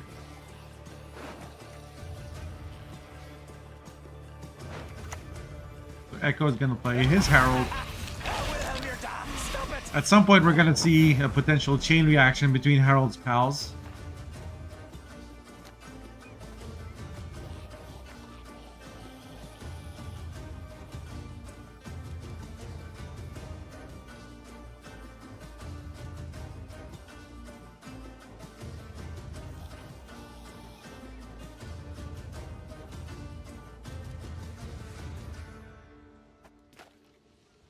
Will Echo play their Melusine? But first, it's Leslie's turn. I would just play Armored Drakkar here. To the left of this bird, or to the right of the bird, yeah. Wait, clicking the rain. That's interesting.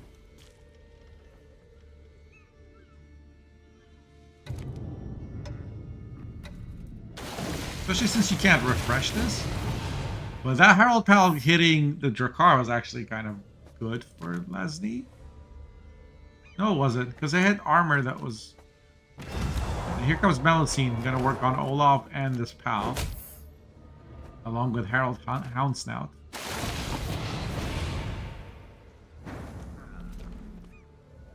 Just slapping each other silly, these two players. Hey, Ash. It's pretty good. Some cool games so far. We're in round 2.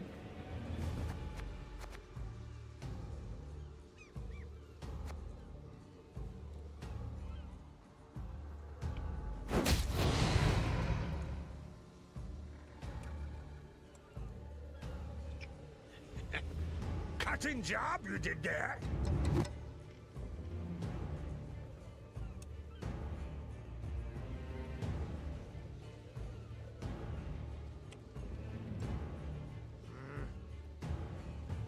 So here we see Canute get played by Leslie. Right now it's looking good for Echo in general, like in terms of what was played and what was committed. Both players got their Melusines down.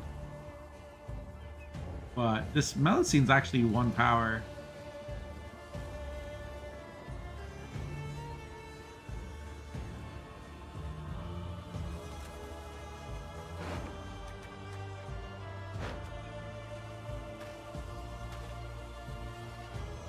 Echo can play a Hafu Singer to heal this, and then immediately click it so it's 1 power again. To like further remove value from enemy Canute. Tide rolls in, tide rolls out. It's not anything you could possibly explain. Instead, we see a Hermit get played.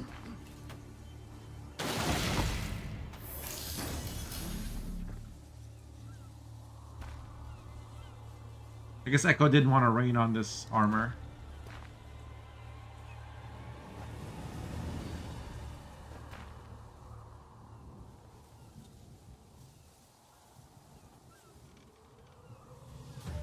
I think Leslie just killed the enemy Melusine here, right?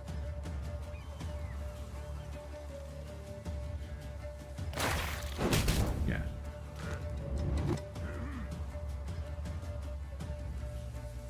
Actually, what I think Hofru and then not pushing Melusine might have been the play. Alright, so Svalbard Priest comes down for Leslie. This is a pretty strong engine. It's essentially 2-point a turn engine, and then this is also now a 2-point a turn engine between Melusine and the priest hitting it. That is your will. What do you desire, my lady of the seas? Hermit not being to the side of Olaf is kind of an issue. Like, I'm not sure what getting the Melusine to 3 power did for him. I guess it was the base power increase to 11. But this Melusine's already 15. Echo did have the option of decreeing for his own canoe, but he chose not to. Olaf gets killed. Will the Carl Kid come down?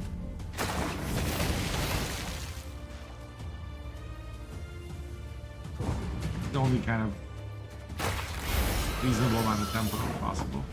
But yeah, Leslie wins the round. 19 power Melusine versus 11. Time was played on the enemy Melusine. I think that's what turned the tide, right?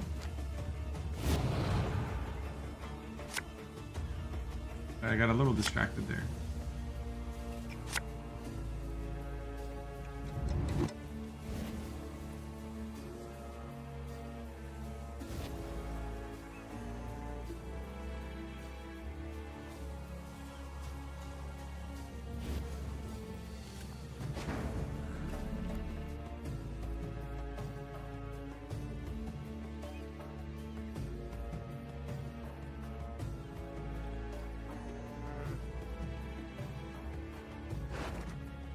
So Leslie doesn't have Siri Nova.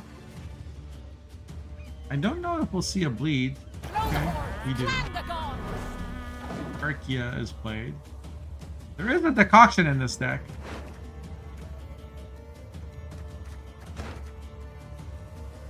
But it's not in hand, so it's kind of immaterial. We could see a Fisher King to put Golden Echo up top.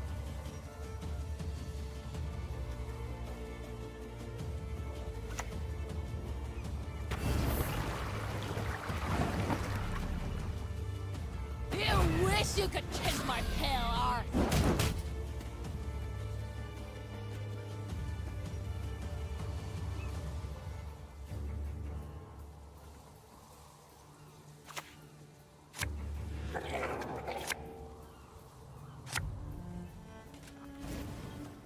Come on, let's go. Time to face our fears. Then we see Blue Boy. Okay, so Golden Necker from Echo.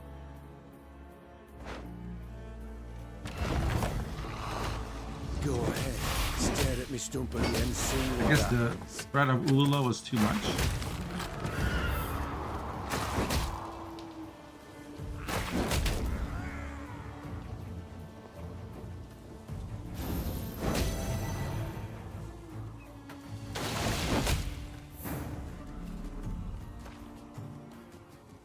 Could have leaded one extra time before using Ceres to end this, but Leslie's happy right now. I think Leslie just says, okay, I got your Melocene carryover. I got your Golden Necker. I even got your Ceres and Blue Boy. And I'm just not sure why Echo did all that. It's not like he has a tall punish. Last say isn't going to be that impactful.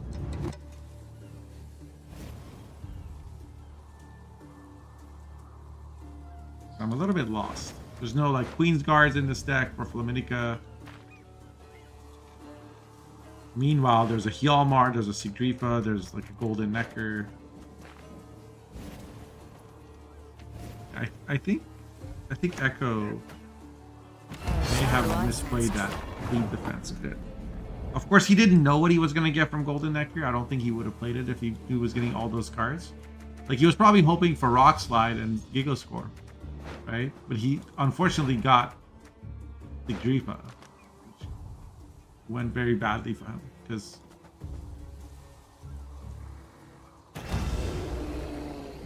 like his Olaf's gone, his Sigrifa's gone.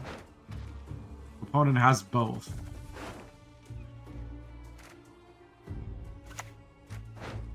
And again, having Heim in this matchup is probably just game winning by itself.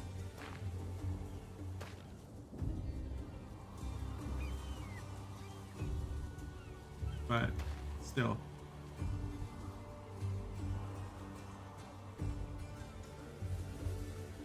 What do you need?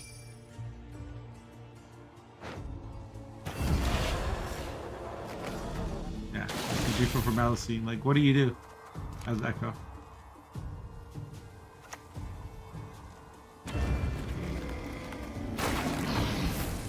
You just hope your opponent clicks the rain. So your like Hofru and Flaminica can get some value. I guess he has Canute. That's something that Echo has. That Leslie doesn't have, but how much value is Canute really gonna get?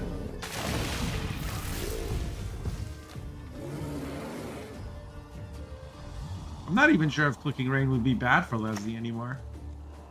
Show me what flows in your veins.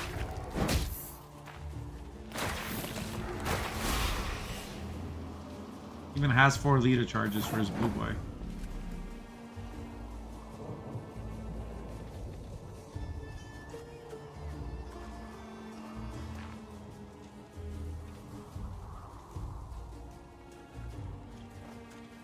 Only 2 of these have to hit the Canute. Rain can finish it off. So I'm not even sure Canute is that much of a threat anymore.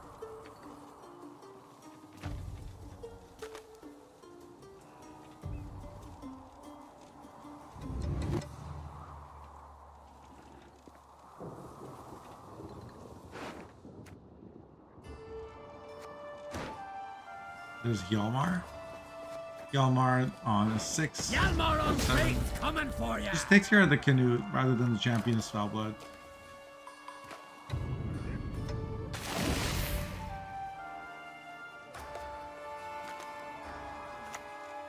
Here comes a little Hofru. That's where I'll be, under the sea.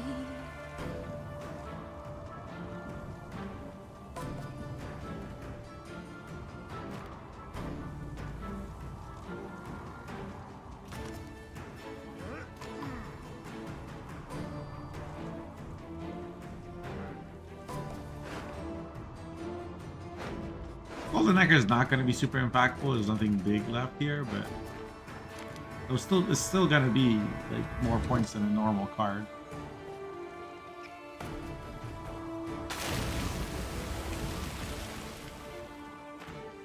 Rain on the back row. It's fine, but it does give some value to Heron Kaduk.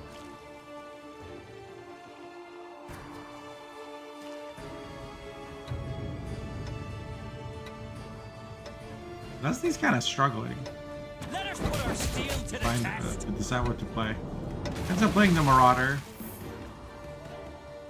I think we should see a Flaminica in the back row over here. Ever danced with a demon in the light of the full moon?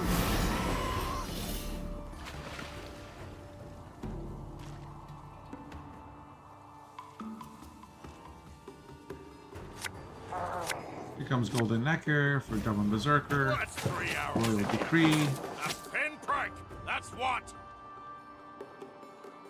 I think I prefer Leslie's version of the deck, which is probably just like Larios or something. Since the other deck was a Shinmir net deck, I'm guessing this is also a net deck. But it feels a little bit more optimized.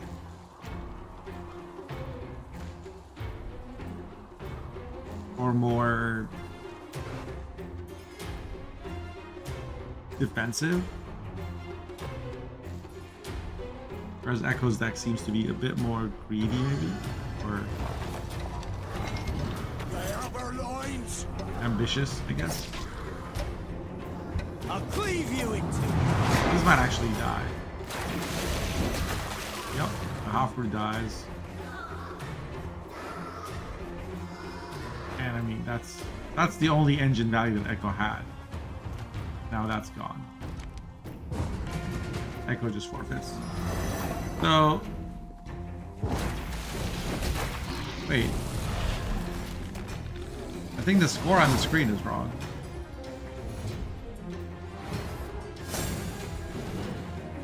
Yeah, Leslie was up 1-0, so Leslie actually wins the series 2-0.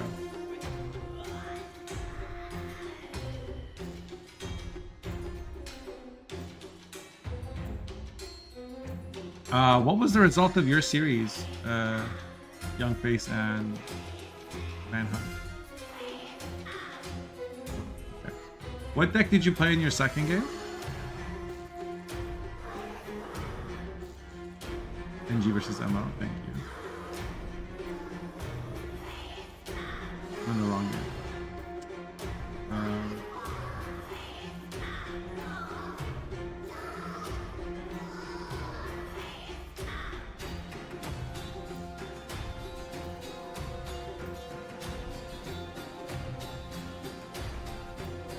Okay, so the semifinal is going to be Leslie versus Ninja Pang. And it's Kato versus Sepsti. So it looks like Sepsti beat Mastigos 2-0. Type 1 or 2 for which game you guys want us to watch.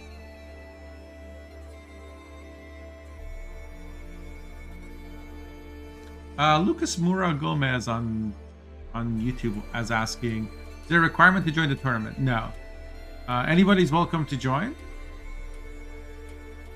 I see a 1, I see a 2, I see a 1. All you need is 4 decks and to show up on time, which is noon Central Time, or noon US Central Time, 95 minutes ago. You see 2 2s and 2 1s. Oh man. Tiebreaker? We haven't seen Sepsti play. We also haven't seen Ninja Pang play. Next person to vote decides, 1 or 2.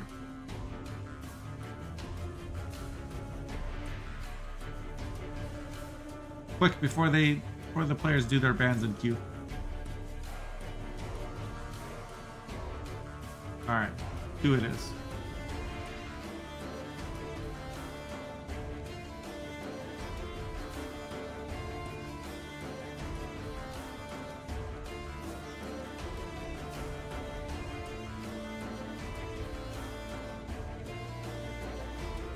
So we saw Ikato / Manhunt decks already. This is a Forge. This is the Sunset Wanderers Assimilate with Angeline. This is Golden Necker. And then this is Midrange Syndicate. Let's take a look at Sepsi's decks. There's a Hand Buff, there's an NR Uprising, there's Tactical NG, and SK Rain.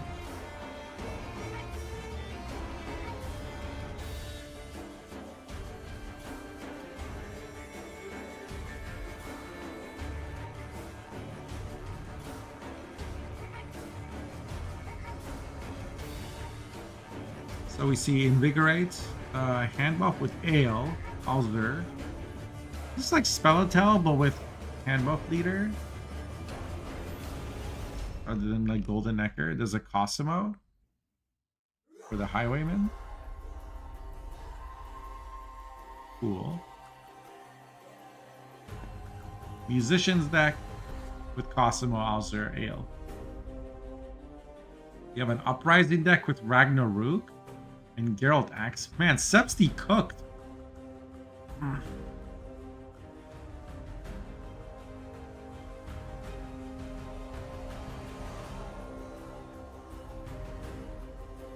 Battle Stations, Reens, Hyperthin.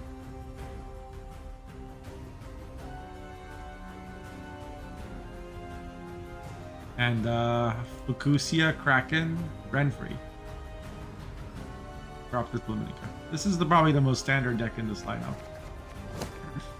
And it's the 4th deck, so sometimes people like just if they don't have 3 decks to play, they just grab a 4th from something that's standard and familiar.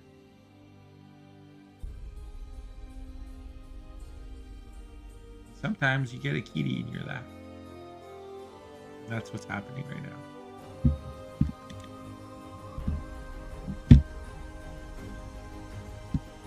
This is like peak Sunday right now. Evie sleeping in your neck, in your arm. Sorry. I will continue. My bad.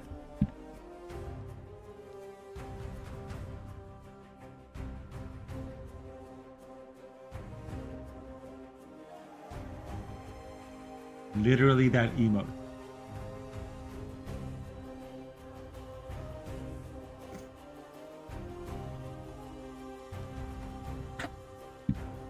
You see when I stop, he's like, excuse me. You were not done. Did I say you're done? You were not done. Here, watch.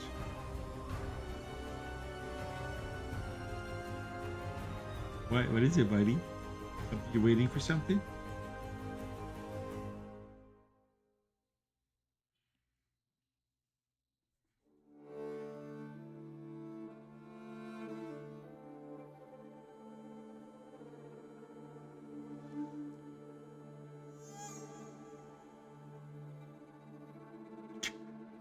Derp life. Derp life indeed. Get your underarms. Kiss his ring, chat. Kiss his ring. Do you see the little strand there popping out? We call those Seuss's. There's like a Dr. Seuss character. He has like hair popping out from between his toes. Okay, nap time.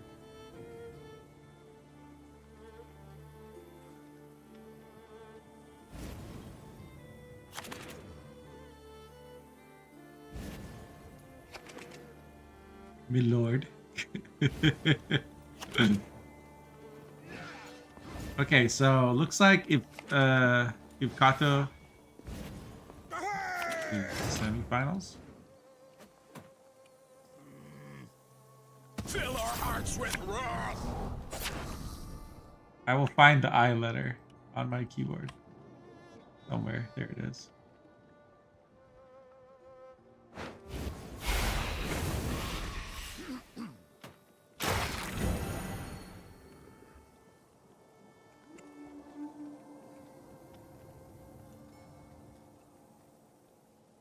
I'm tapping with a cat on my lap. That's what's going on.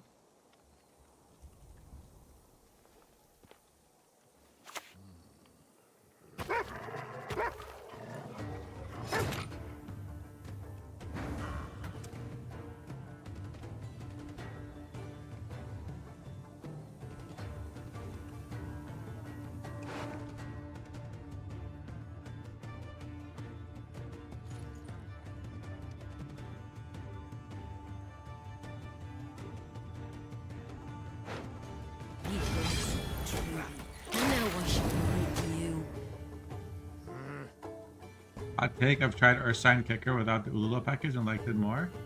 Interesting. What do you run instead?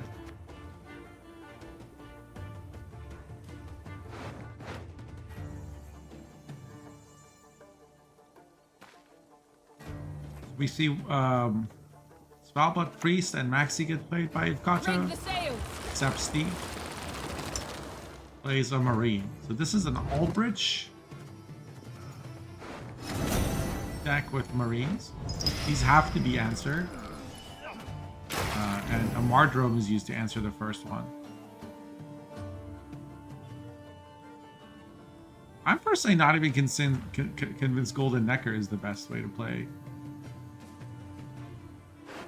It just, maybe I'm wrong, but 13 provisions just feels so wrong. So much to me. Death. Quite literally.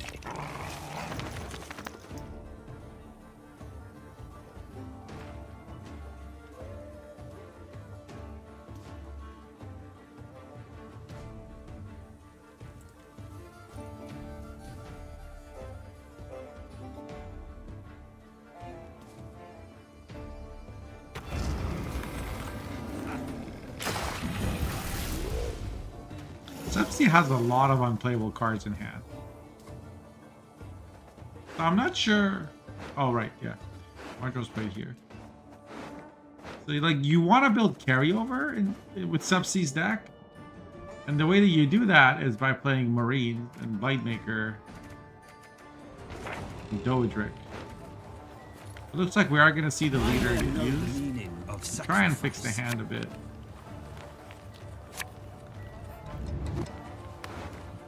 This will go on top, but then what else?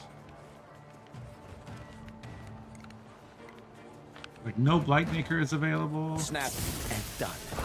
A clean kill. And, like, a Canute can answer a Doedric in 2 turns, can't it? One nice thing is that Morvan causes Mage Assassin to pop out, which means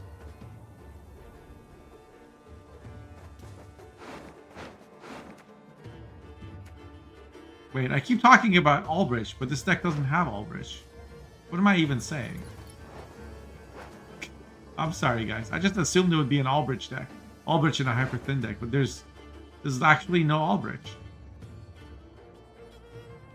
The Sepsi's deck is just about a golem.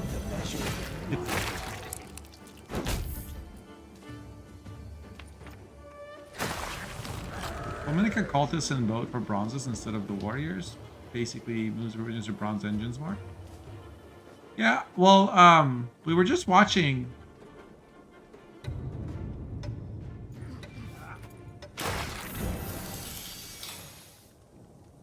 like 2 Golden Necker decks play against each other, and there was one that had the bronze engines, just didn't have Flaminica. It still had the Ulula package. When I say bronze engines, I just mean like it had Spellblood Priests and Drakkar.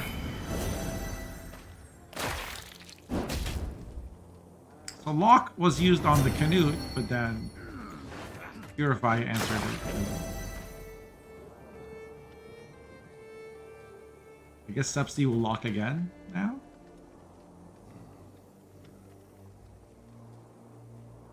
I don't know. Like afterwards, what do you do? Sepsi kind of has to win the round to bleed out Spellblood, I guess. Seems like a very difficult matchup. Ulula just gets removed or locked? Sure, but if you're playing Canute and Blue Boy and Melusine and Olaf and Sarah's Fearless and whatnot, like, you have lots of locked targets anyway, right? Ideally, you play Ulula when your board already has like 2 things getting points per turn, and Ulula plays for like 9 on the boy. So it's not terrible, but yeah.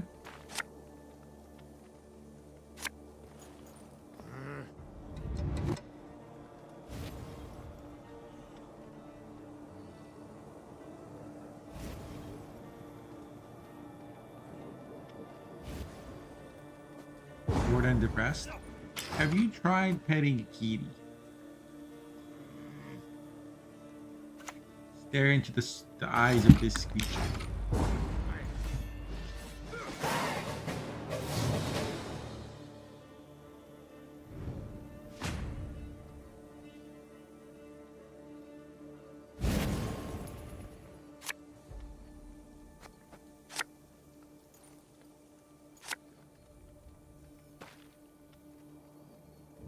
My leg is falling asleep though. Oh no. Sorry, kitty. Okay.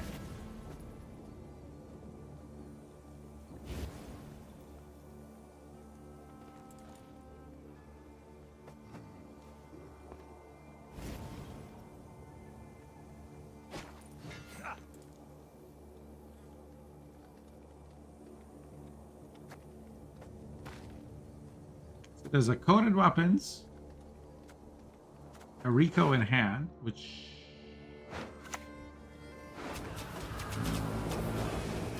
we're gonna thin two. Cutting job you did there. How am I to catch it, Master? Sees me every time. Just gonna be Mage Assassin since Golem is in hand.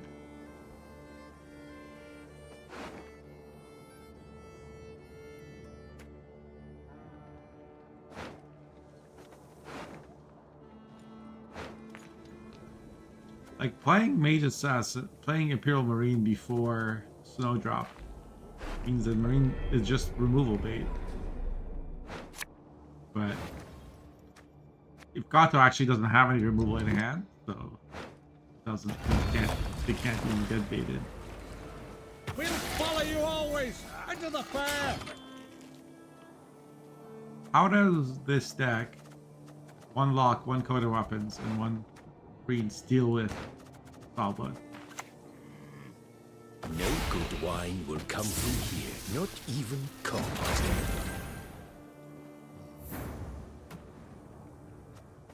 Yeah, missing Temple sucks. Temple's very good with Drakkar, with Draco Turtle, and with foul blood.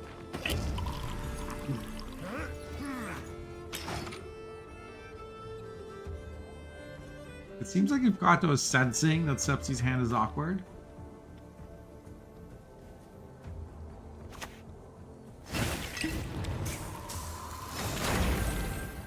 That coated weapons can have felt good.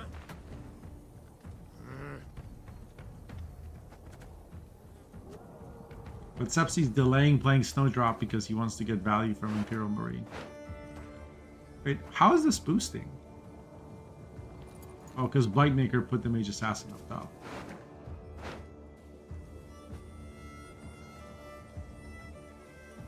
That the kitty has been redeemed. Continent folk will never understand. Okay. These pets are from iRays. There you go.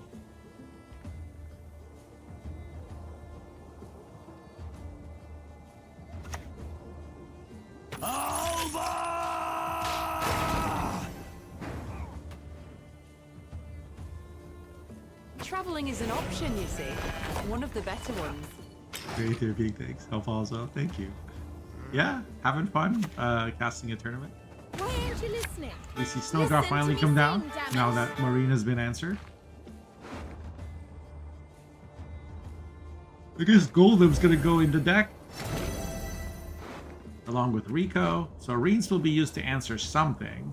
Will it be Olaf? Will it be probably not Draco Turtle?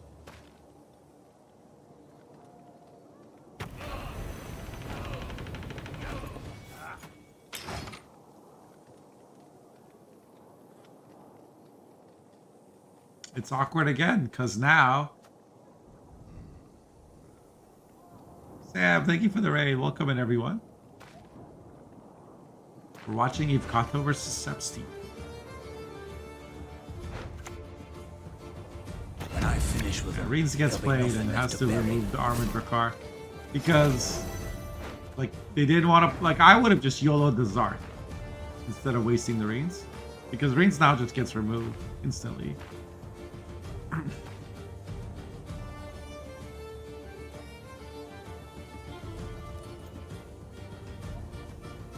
Right? You speedran all of Sakura in 5 hours? Very nice. You played the Gwent beta many moons ago? You don't recognize a single card? If you're on PC, you can mouse over the cards and you should see the tooltip. That helps. But yeah, a lot has changed. So much has changed. When I watch beta Gwent videos, I don't recognize anything. Draco Turtle comes out and answers it.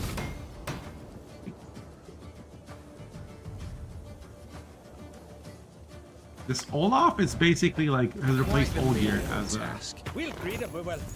But fire and iron. as like the self-damage target. The Vilgafort's answers the Draco Turtle. still feel like that Reigns was early, but like I would have just taken the YOLO Zarth. Sure, you lose like 9 points on it potentially half the time, but I think Reigns would have. I guess you've got to always saves, especially with Vile, always saves a clash for Reigns. Maybe playing it early was fine.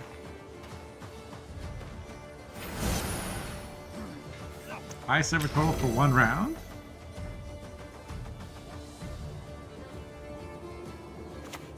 I actually don't know. You best yield Probably now. under 300.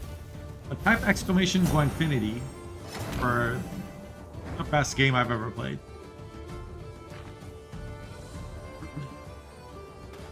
Like with Cultists, you could get to thousands.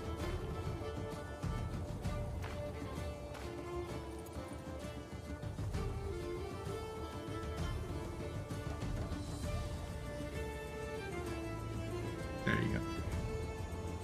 Go watch that game. It's actual pure art.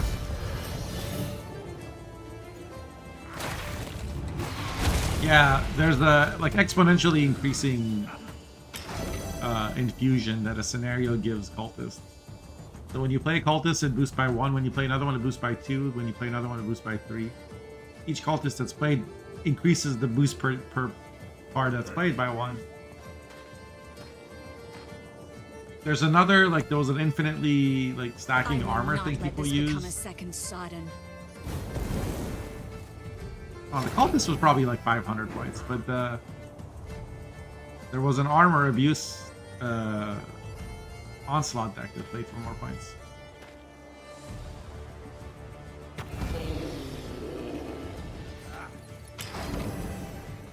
Because Olaf's gonna get to live. I never err in my Reaper's gonna be for predictions. Svalblood. The goddess protect you from all evil. And there is no way to actually. Oh, there's a canoe. Oh, I guess that's enough points too.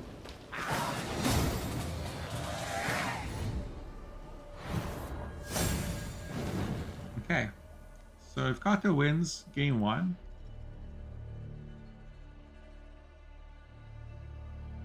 it was actually pretty close. It was a lot closer than I thought.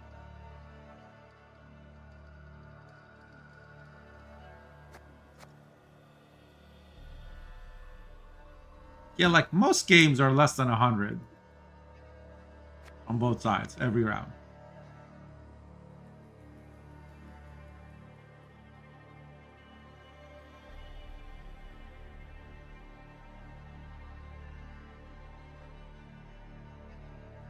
Hey Rosh, good to see you, man.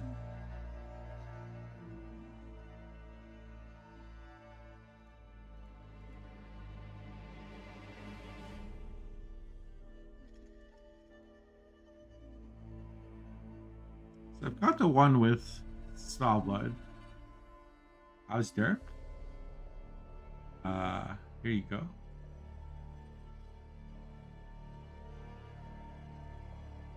He's wheezing and snoring right now. And his paws are literally in my arm. For a big kitty, he turns into a tiny, like, curled up kitten.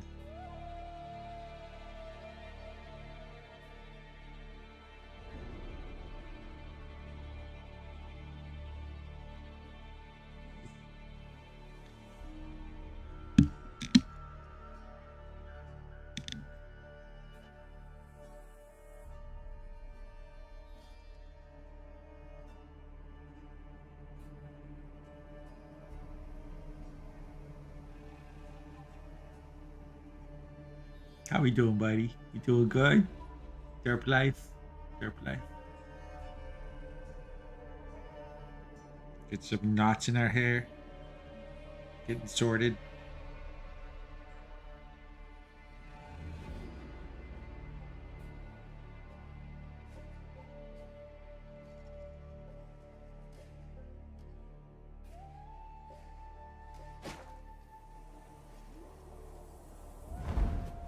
Enough free derps. Gotta pay for that. Any last words? Okay, so we're gonna see Uprising Witchers against Angolim Sunset Assimilate. I believe this was a deck that Sergo played a couple of seasons ago. I lost to it on ladder. It's deceptively strong. Like, I tried to bleed it, and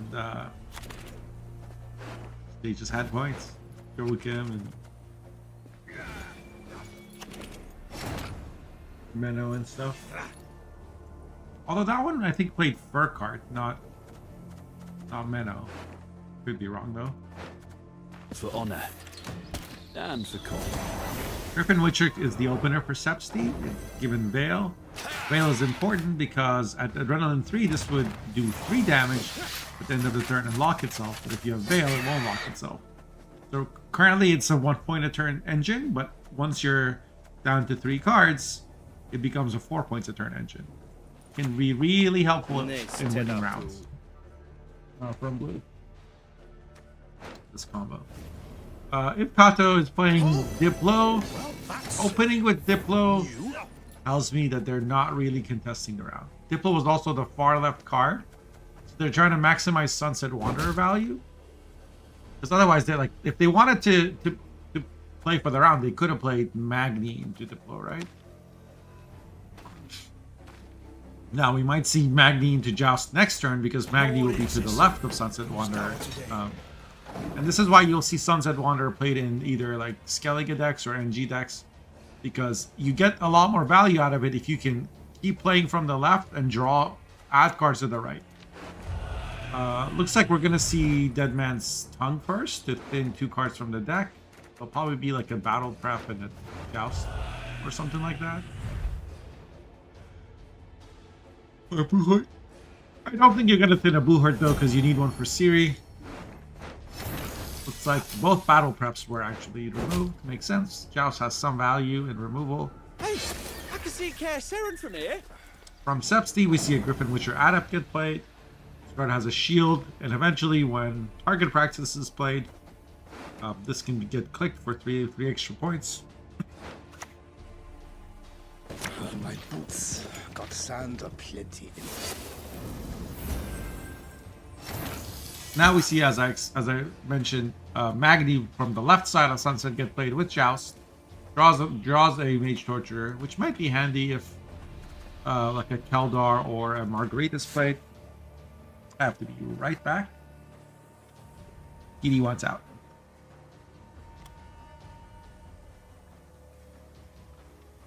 Unlike some, my dear Cohen, I polish my quill, not my sword. Interesting. Like rocks.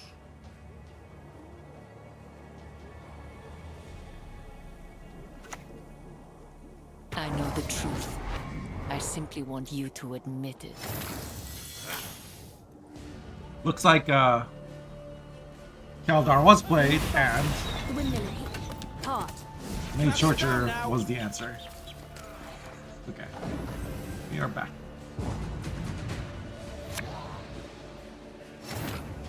And then if Kato passed, because Keldar on the board, the mana tempo was too high, and now I don't really like Sepsi's chances.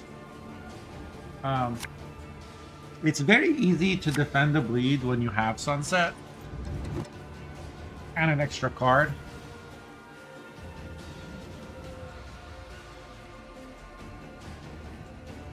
So it's probably going to be a long round for Sepsi, but there's no Cohen.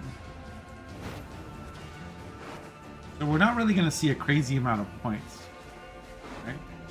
Just double check. Yeah, there's not a Cohen. Oh yeah, there is a Cohen. Okay, hold on. Yeah, actually, I don't know. I don't know who wins this. Or I don't know who's in a better position.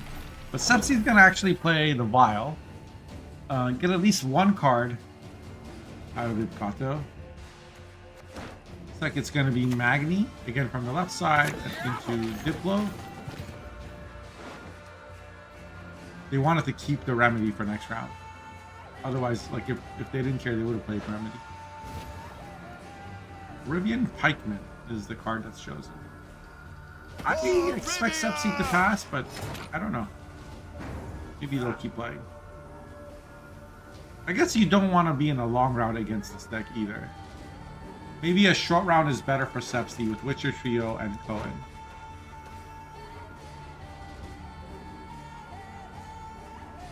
Knights get princesses and we get what?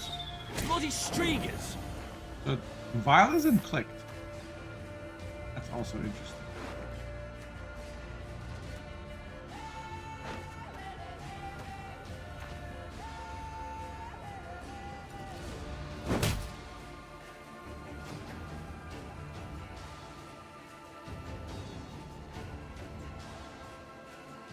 Yeah, the combo is usually AA into Cohen.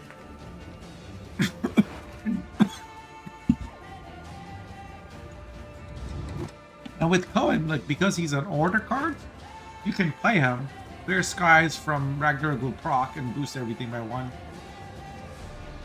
But it's a bit like, I don't think you want to clear skies with Cohen. Bloodletting. I think the clear skies is just because you swarm with the Cohen deck anyway. But no Keldar is I'm on it. kind of crazy. What can I do for you? Margarita's played, but we don't click the lock. So this Yen and Sunset can be comboed together. Like you can Yenvo something you want to play. Sunset will draw it for you. But instead we're gonna see Angolim get played. Yeah. Angolim is actually kind of smurfing here. Especially since these are cards that have been split into two rows. But maybe Sepsi has just been like baiting this the whole time. Sepsi could play Griffin Witcher Mentor for carryover. At this point, you're not getting your card back anyway. But you're also not winning this round.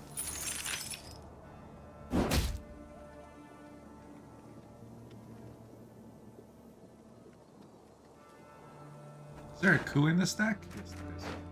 Like, there's still coup, Joachim, Artaud, Vigo for next round, so... Any last words? The Gwent into Vesemir Mentor. Because that's carryover. And also 2 shields to get value against Cataclysm.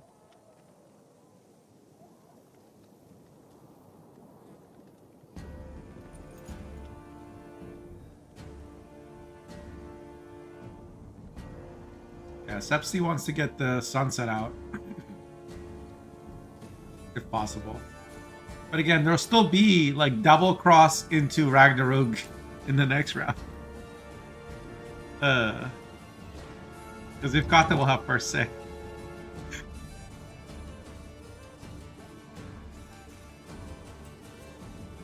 It's a reminder that even without Torres, Assimilate has a lot of tools. My Not duty Torres or to Calvi. stick my nose where it doesn't belong. Honestly, this might be the deck I play after the tournament.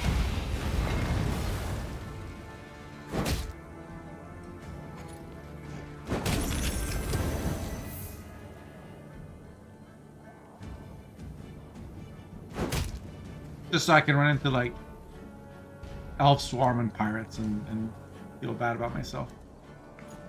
Wait, Sepsi plays Ragnarok now. I guess he doesn't want it to be available for leader.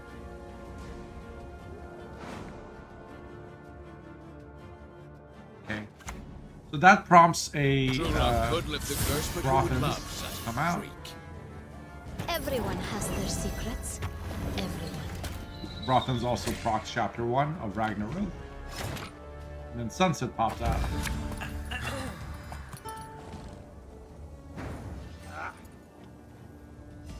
The problem is Artaud into Keldar in a short round.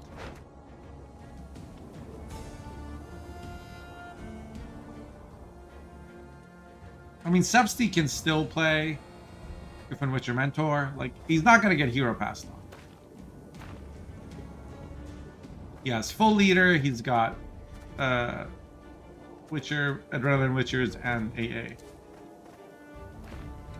But it is his tournament life on the line. He has to win this game and the next game. I still don't know he's going to go all the way. He can play... Gonna AA into Adept. What's going on about this mark? This can transform the Geralt. Are we gonna see a Yenbo now? Or will we just see a Buhart?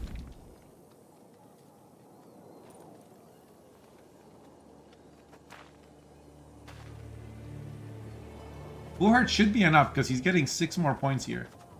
I would Buhart the Informant.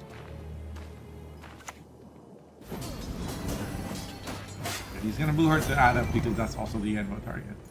Makes sense.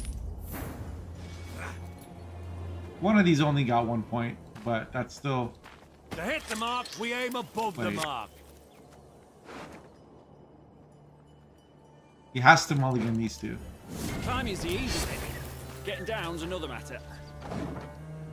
Basically, as long as Sepsi has reach, he's gonna keep playing. And this is 15 plus 3 plus like 7. 25 points. So yeah, Sepsi absolutely has reach.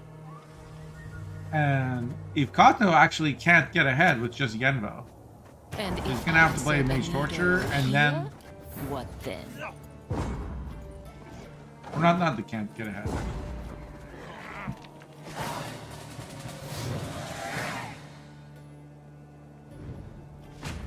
You wanted to save the Buhart. Why?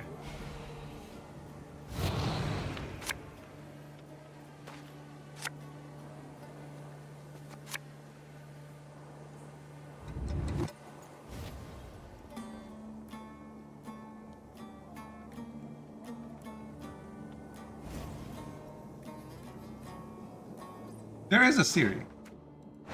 But he already played one Buhart. And there's no squirrel, so you don't need the other.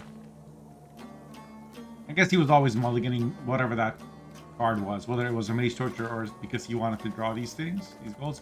And now he has everything. Except his Joachim only has one target, which is Menno. Oh, that's why. He wanted to have a Menno target. So this is gonna be Keldar.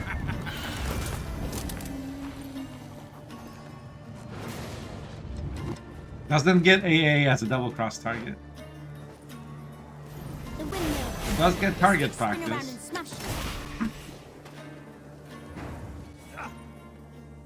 Don't teach your grandma to suck eggs. Which normally plays for 6, but it played for 8 in this case. Here are the Witcher trio.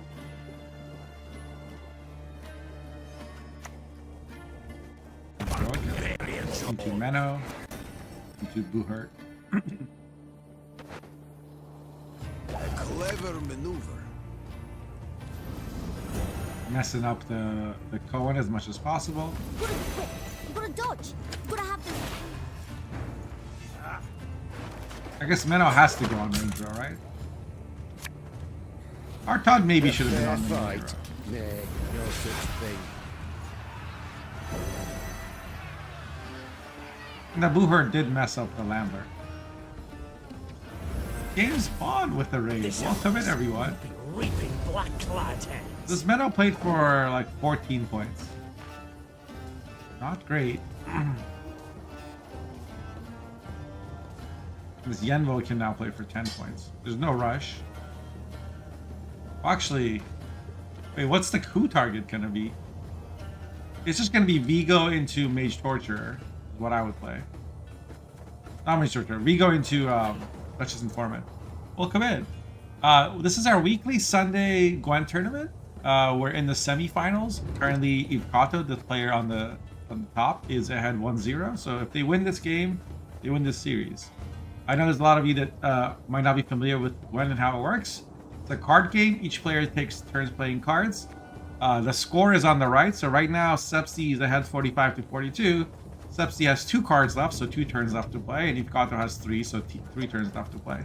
Each player has won a single round. It's always a best of 3. So with that Genvo card that was just played, Ivkato is actually ahead 44 to 35. The windmill hit hard. It's looking very much like Ivkato is going to wrap this up.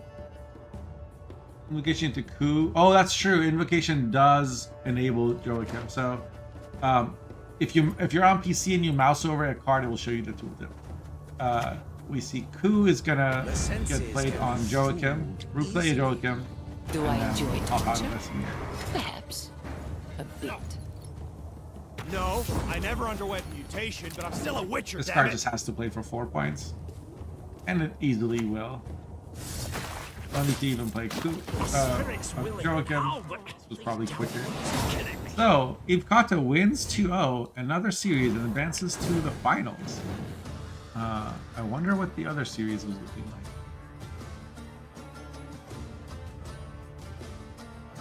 Thank you so much for the raid, James Bond. If you guys don't know, James Bond is a Star Trek Fleet Command streamer. Purely free to play, and they're at the max level. Or almost at the max level. Which is kind of crazy. That game is very hard to advance in for free. So, looks like Lesney and Ninja Pang tied 1-1. And we're going to have a short break while we wait for their final game to finish. And when it does, we'll be here with the finals.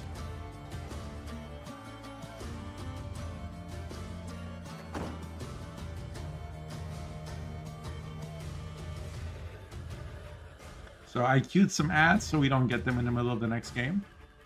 I appreciate you guys sticking around. Ads help support the channel.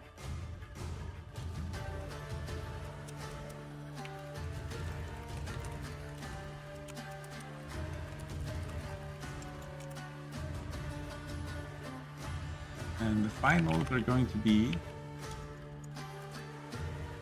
Ivkato versus EBB.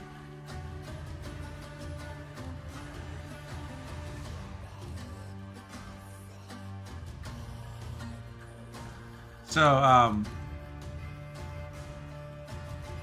what do you, does anybody have a deck in this tournament so far that's piqued their interest? I want to see what Young Face brought. We didn't get to see any of their games today. They got knocked out by Ivkato. Or Manhunt, I should say. Looks like the same vampire deck we've seen before, but this time with Land of 1,000 Fables. Interesting. Asuma was like, hey, yeah, I added it. I pinned it to maybe play it myself. So Young Face brought Eskull Vampires with some control. And Regis and Morvad. Imposter Aristocrats with Gorthor Gavade and Cadaverin.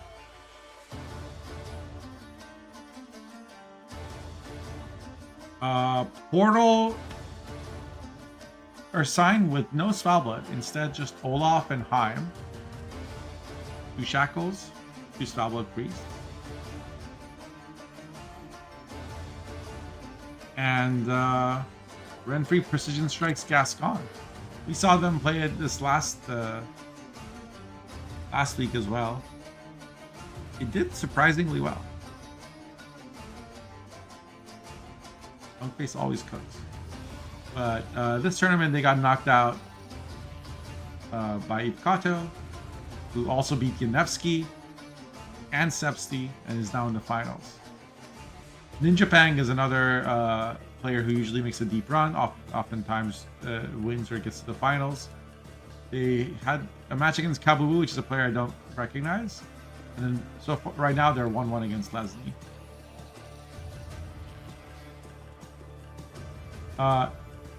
Echo's decks were also interesting. The Firesworn Golden Echo deck.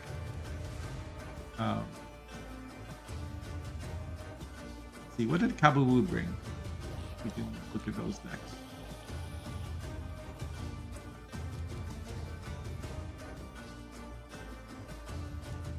It was NR Cohen Witchers, it looks like. Very similar to what we just saw. With like one shackles.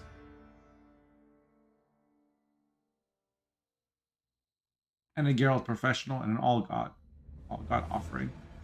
Maybe? Yes, All God offerings. There was a Renfree double Geralt hand buff.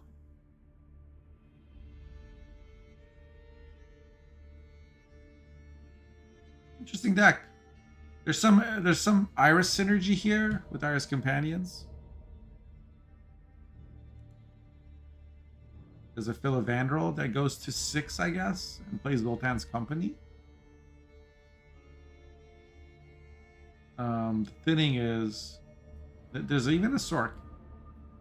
Because I guess if this gets buffed, it can get you a Harvest. This has some hand buff synergy.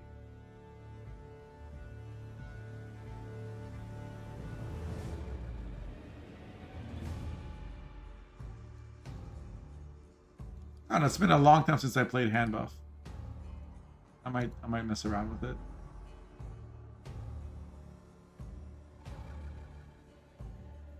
Manhunt, whose deck is it? Is it yours, or is this the deck that Sergo was playing a couple seasons ago?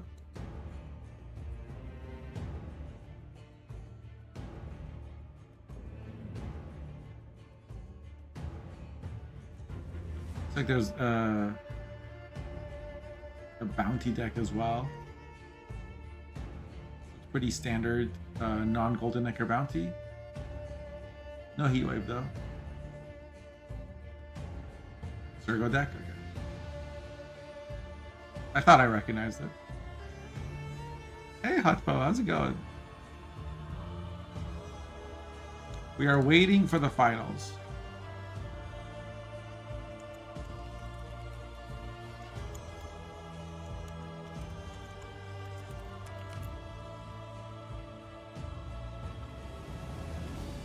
One of the semifinals is currently in progress. Lesney versus Ninja Pang. Once that finishes, we'll get to play the finals. So we're using this time to look at some decks people play. This looks like pretty standard Frost.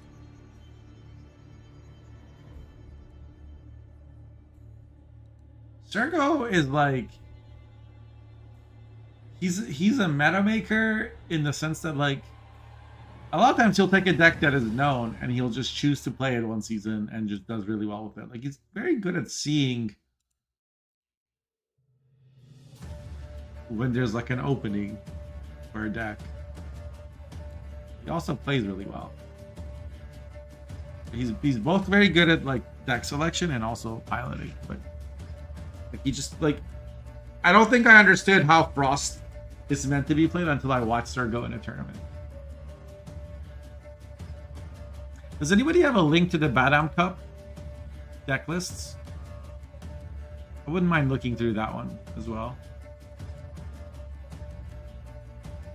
Been gone for almost a year. I heard there's a lot of great changes this time. What do you think about them? Well, on my YouTube, you can see my live reactions to most of the Balance Councils. So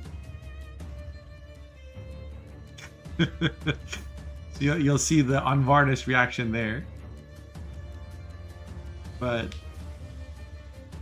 there have been some good and bad ones. Most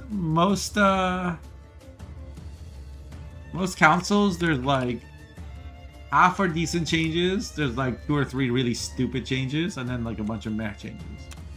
So like the last council, this was my review.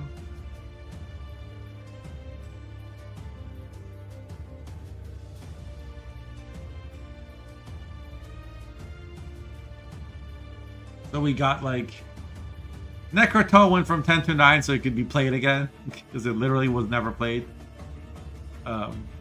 Temple got nerfed, which is A-okay in my book. Lydia lost the power, which is good because it was just too good. Ku was buffed to 9p and it got reverted. Necrat's 5 power now, which I think is, unfortunately, like, this is the baseline for all cards now, since so many bronzes have gotten buffed.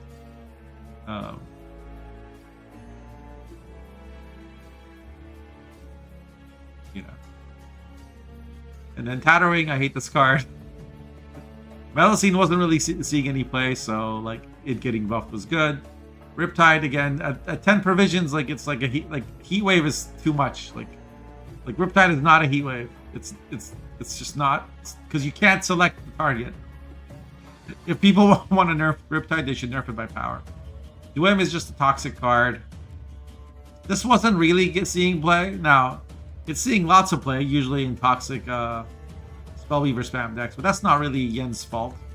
Sunset was also seeing almost no play at 13 provisions. But I support this change. Cockroaches was seeing no play, so a good change. Same with Borsodi. Mahakam Pass got nerfed. Sergeant got nerfed. Is this Malayan or Lena? I forget what this card is called, but this card was not seeing play, so it got nerfed. This at 4. This used to be 4 power, 10 provisions. People made it 9 provisions, and it was too good at 9 provisions. But then it got nerfed by 1 power to 3 power, and then it got buffed in provisions just to make it a little bit easier to build in consistency with the Syndicate. I thought that was good. Ballad is now 4p. I mean, she's still not seeing play, yeah. It is what it is. Heim was kind of a cool buff. This card saw 0 play before. I still haven't seen it get played, but it's playable now.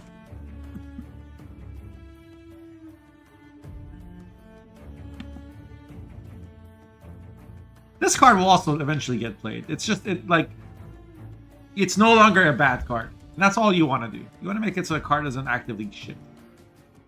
This card got nerfed. I haven't seen it much, but I also just haven't run into a lot of off-the-book Syndicate anyway. This change... Okay. I don't know how I feel about Olaf still. Quacks, also I don't, like... Like, these changes are all changes that, like, make sense or don't, or I don't care. Like, they're just kind of, I'm neutral on all these. And then I don't like these changes. I think Laura doesn't need the nerf if you're nerfing Tattering anyway. I honestly don't even know, like, because I was just not seeing priestesses anymore, so I don't think it was a good change. I don't think Gwen was a good change. Because I think the Witcher trio is the problem, not Gwen. Yeah, like we keep like putting stuff at 9 provision range and then keep nerfing Golden Necker. Okay. The worst changes in this patch are these. Spellweavers got buffed to 5 power for no reason. Cleaver's Muscle got buffed to 7 power, again for no reason. Udorik is a change that literally does nothing. And then Sir Scratch-A-Lot. Just, there's no reason to nerf this. This card was fine. These are the bad changes. So this is like how most patches are these days. There's some good changes, some decent changes, some like whatever, some not great, and then some what the hell were you thinking changes. In my view, anyway.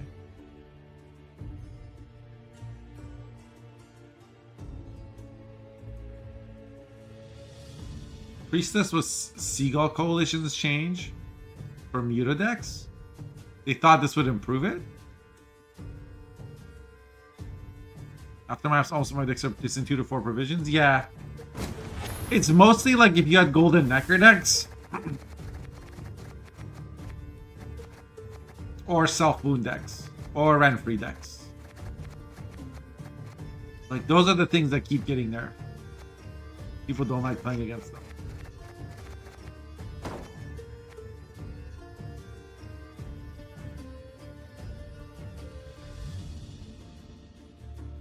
What's happening with this game 3?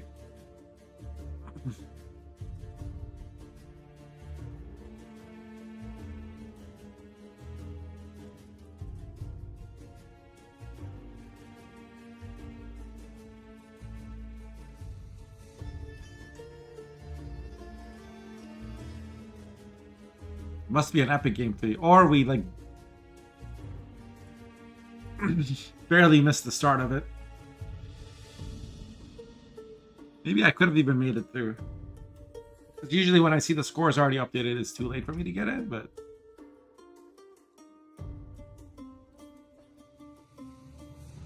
It's nice to see you again.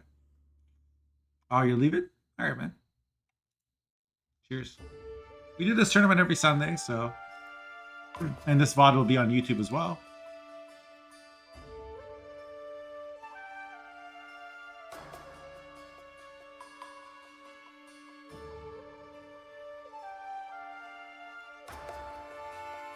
Are there any clips we can watch?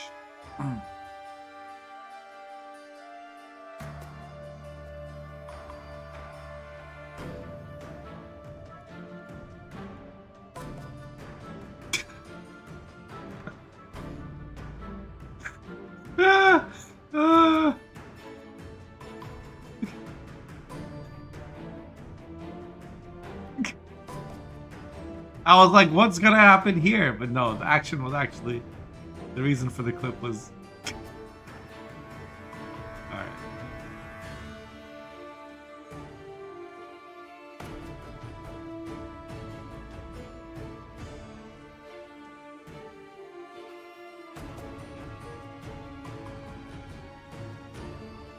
He got kicked off.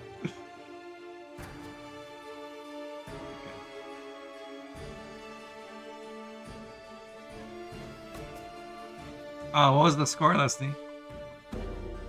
Those games?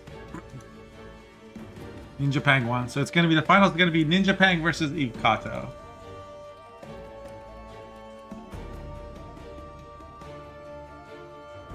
So let me update the title and everything.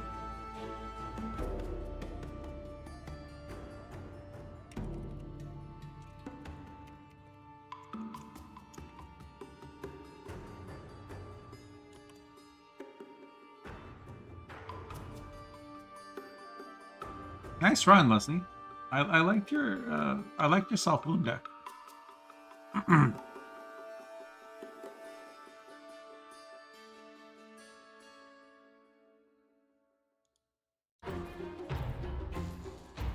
Was it yours or is it somebody's net deck? From Shin? Cool. Oh, it's the one that has like no consistency whatsoever. Just draw your golden necker. Now I know how everything got fit. It's literally like...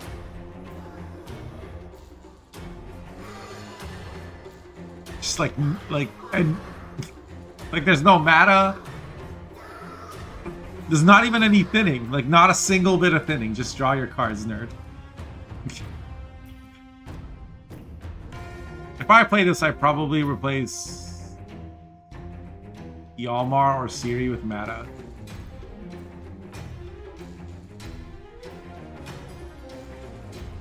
I think. I don't know. Or maybe it's Ulula Herkia. I don't know. I don't know how I feel about this package. But it is what it is. Just draw your cards. Yeah, Echo. And you still like in your Firesworn deck game against Fruits, you had like 6 cards in deck and you played is it called Excommunication? Yeah, you played Excommunication and you missed both Bank and Golden Necker. Both Bank and Golden Necker were the bottom 3 cards of your deck. This has Sigripa.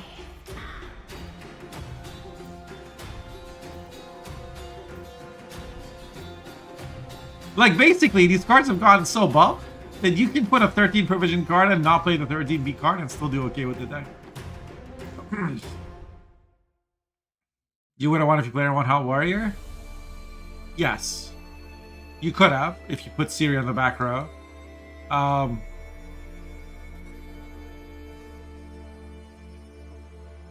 And I think in the replay of the game, in round 1, I felt like you should have played your Serquan.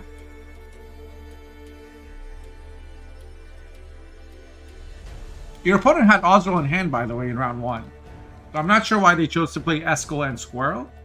It was probably a miscalculation, because Osro would have gotten him there.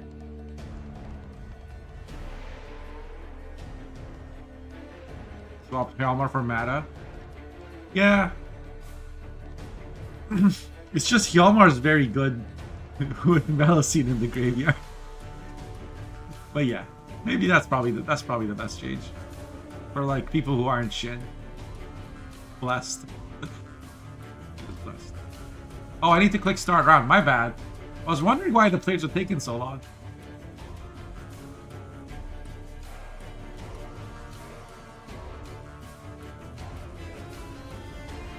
Yeah, second game after draw. Because, like, I saw you had room for it. Like, when you played Diaz Irae, I thought that was the correct time to play Diaz Irae. And then opponent chose to commit Imlerith Egern, and I thought, okay.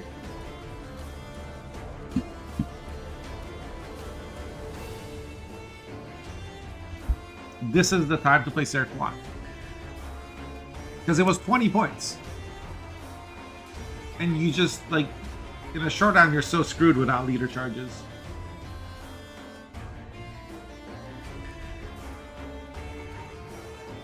Of course, it's easier looking at both hands and both cards, like both decks. Exactly, especially against Fruits from Mimuna. They don't mind bleeding down a card because that's just more carryover for them. Because it's always going to take you 2 or 3 turns to catch up. And then I think after that, in the Golden Necker Self-Wound Mirror, when you played Golden Necker while defending the bleed, I thought you were just tired at that point or something. Because that seemed like a big... Like, of course, if you didn't get Sigrifa, it would have been not as bad, but it seemed like a bit of an overreaction.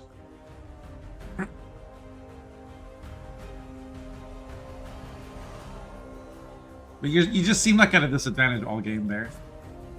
Some of it is to do with the matchup, I think. Like, opponent having Hjalmar. Hey, Chester, what count as military? Well...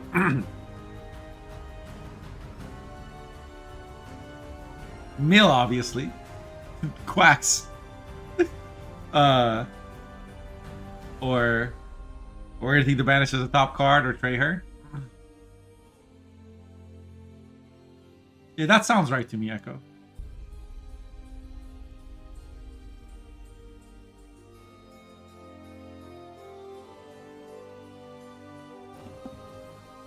Okay. So actually, we didn't look at Ninja Pang's decks. I should do that real quick. But Eve Kato's Syndicate was banned, and Ninja Syndicate was also banned. So, this is Blaze of Glory, Renfrey with Fukusia. It's just a discard deck. Discard Point Slam deck. With Hjalmar in Geralt of Rivia. I'll answer in a minute.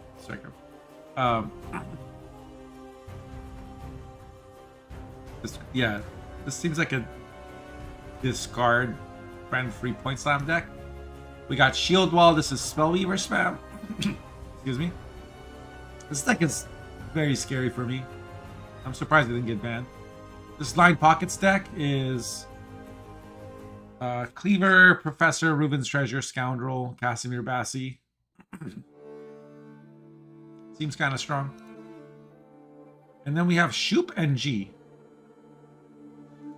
The players are still trying to decide what to queue. So in this matchup, both Syndicate decks were banned. Eve Kata has this Assimilate deck. They can play on red coin. This is the Golden Necker Ursine deck. And this is Mahakam Forged Dwarves with Cranmer Simless. These two decks don't... Like, I don't see how...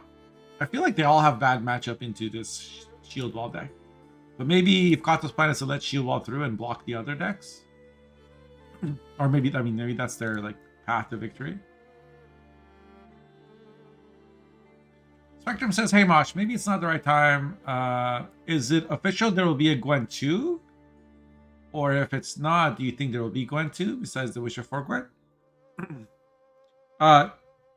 They have said nothing about another standalone. Still spinning. I can reset the game. That's what I'll do, I think.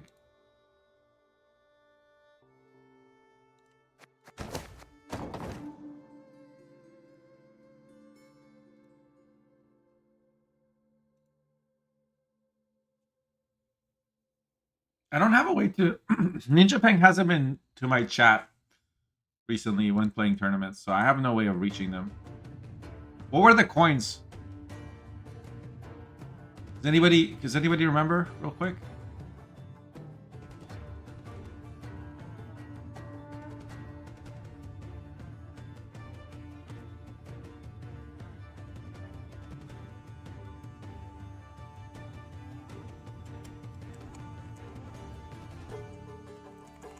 I'm checking on the VOD.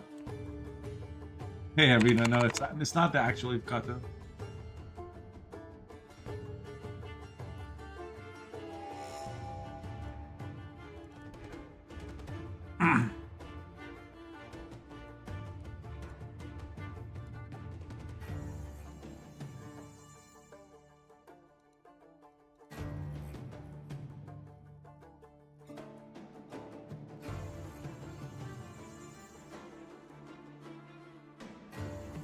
Okay, same points.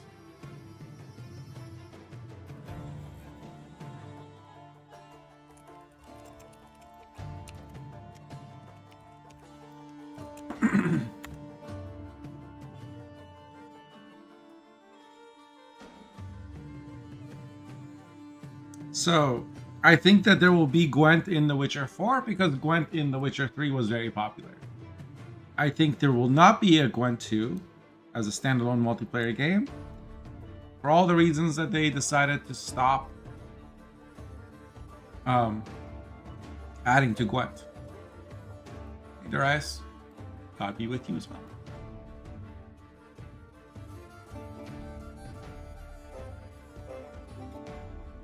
Because I think that fundamentally it's not a business model / genre that CDPR is interested in. Doesn't fit in with any of their other stuff.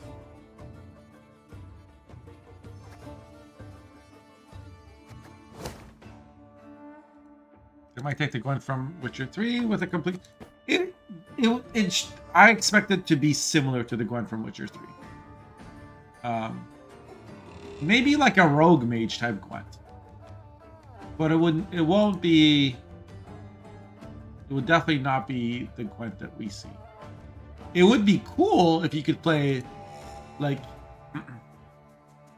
The problem with, like, a multiplayer Witcher world is, like, how many Geralts or series are you gonna have, you know?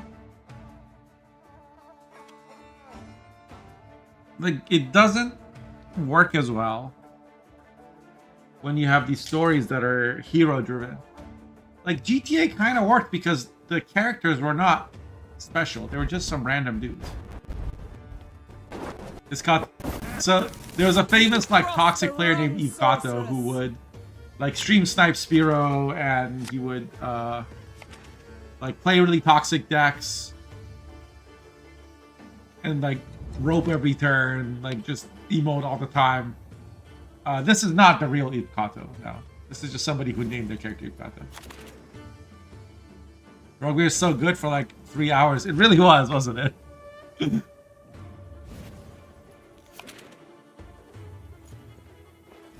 Rogue just didn't have the replayability, but it was cool. It was like they did a really good job with the first half of that game's development. Okay, so we did see, as I predicted, Kato playing Assimilate. Sunset Assimilate. And Ninja Pang has selected cheap artifacts from blue. So we see a opening Art Paint Heavy Cavalry with Veil. Do you honestly think you can catch followed me? by Diplo. You fool. Guess those were not great Diplo options, so Mage Infiltrator got played.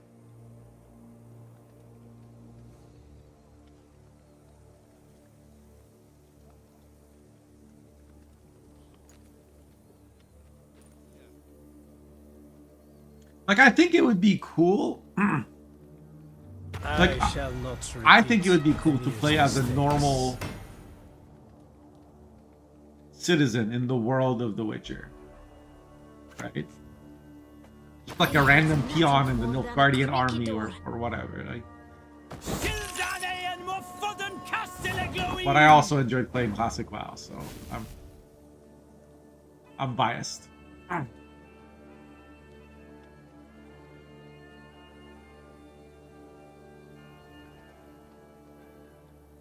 Recently, I've been really like getting back into The Expanse, which is a science fiction like series, basically Game of Thrones in space. And I've been playing a Telltale game for The Expanse. There's also another Expanse game coming out soon by Owlcat Studios that I'm like excited for.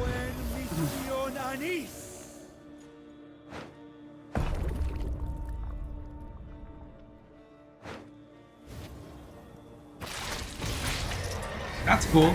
So going, Ninja Pang went for monsters from Rune Mage to get to looking for a consume to try and make sure that opponent couldn't put spying on Rune Mage, because spying on Rune Mage against Assimilate, you just get clapped. Here comes Dead Man's Tongue. Maybe like a battle prep and a Booherd probably, or a battle prep and a Joust, I guess. Joust isn't great in this matchup.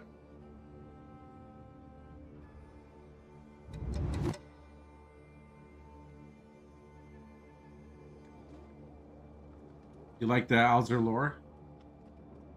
Yeah, I thought the story was cool. But I didn't pay attention to it. Like when I played Rogue Mage, I thought Rogue Mage would have been a great introduction to like normal Gwent. But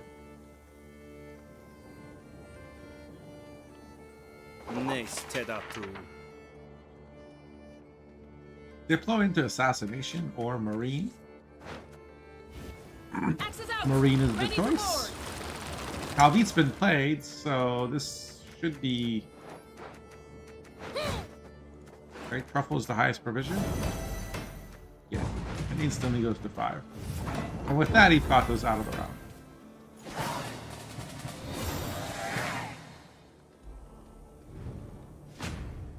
Like, they were too far behind on points to stay. And like I said before, with this Sunset, like, Joachim deck, you don't really mind being bled. You have a good showdown with Joachim and or Artad. This will be mulligan.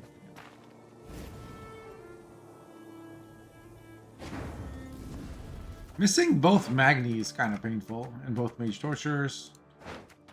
Currently, if Kato has no way to apply spying that I can tell.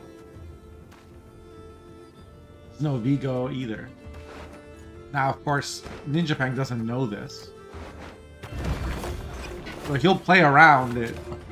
But if this was on ladder, it would be infuriating because if I'm playing as Double Cross, my opponent would like play a Rune Mage and I couldn't put spying on it. I'd be so mad. Did I read the Witcher books? No, I never read them. Are they a good read? Did you like them?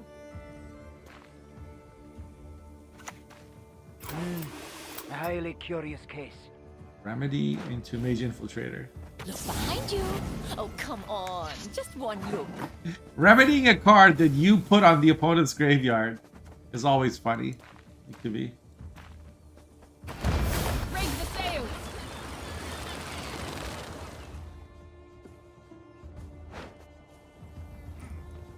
You love them. Their lives are very close to Witcher 3, but even better. That's awesome.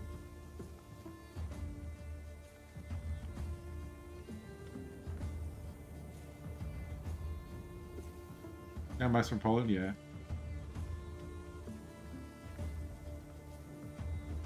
I was always curious if, like, how they were in English. Like, some things don't translate well. Take him to the woods and release the hound. My duty? Rothens to copy Where a it marine. doesn't belong. Puts it on the back row. And then also blocks the flanking here on this marine.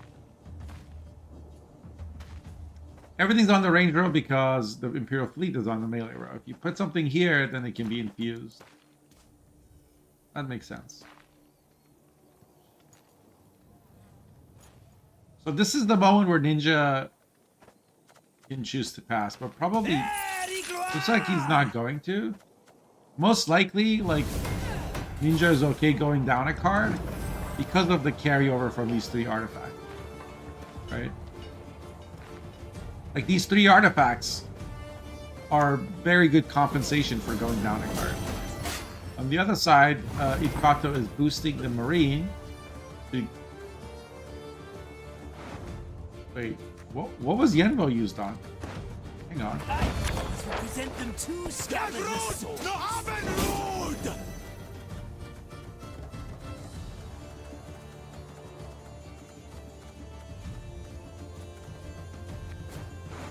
Oh, it wasn't. It's still on deck. My bad.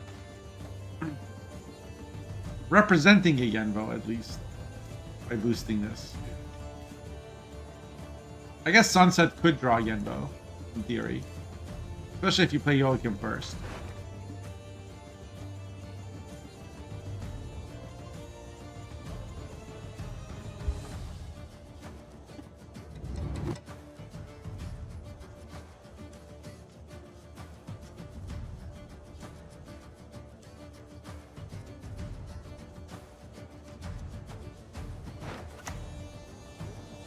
Bow before Nilfgaard's rightful empress. All Siri gets played. Begin to block flanking. There's a Buhard in hand. That will be used to get Siri to come back. It's actually not a lot that Ninja Pen can do.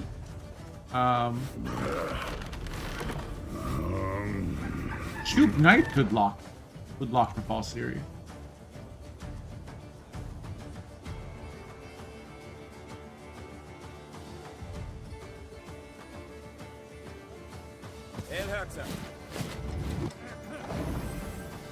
Ninja chooses to keep the Shoop.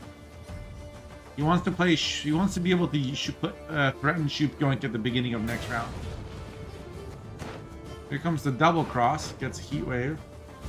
That's nice for Kato. And he gets a Siri back.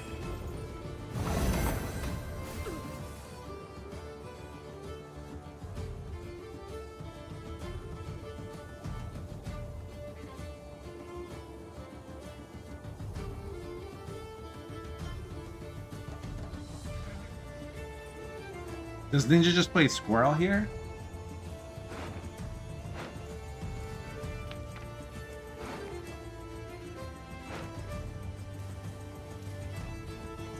He can also infuse this.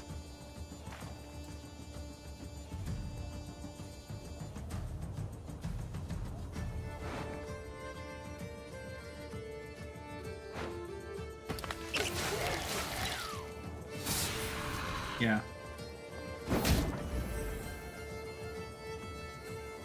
Wait, this is actually the last card played. Even though it used to be on this side, it's now taking damage on the other side. That's funny. Hello, SY head. Killer plays other factions too, right? I actually can't remember if I've seen Irregular play anything other than Syndicate. I'm sure he has. I'm sure I've seen him do it. But in my mind, he's just a Novigrad boy.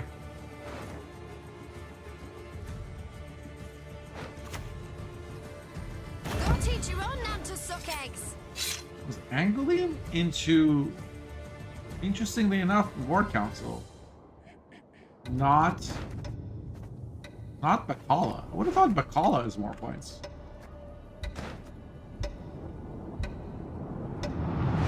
Lieutenant Flout will lead the scouts. I know the truth. I simply want you to admit it. Okay. So Ninja managed to get the Sunset to come out and get the double cross leader as well.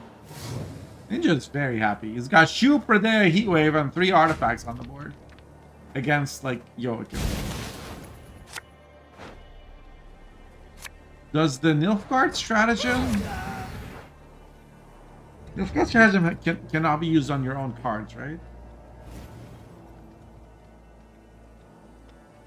This is looking very good for Ninja. Yes, he's down a card, but Ivkato has to play first.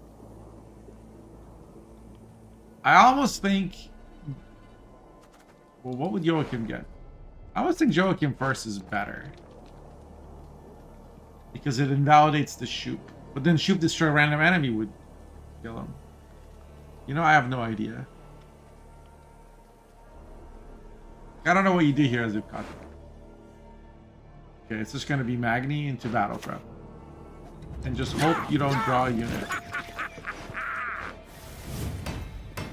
I guess this is fine. Because there's still two specials left in the deck. And 1 tactic in hand. So, you can't play Coup until, like, without playing Joachim first.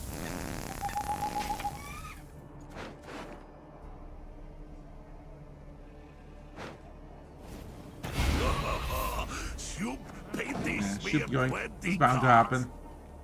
This was 4 plus 16, so that's a 20-point shoot.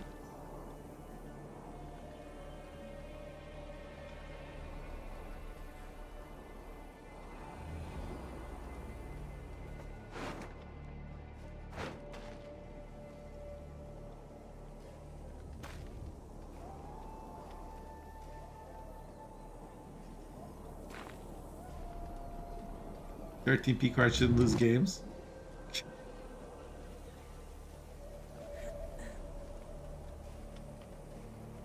Just don't use your mulligans.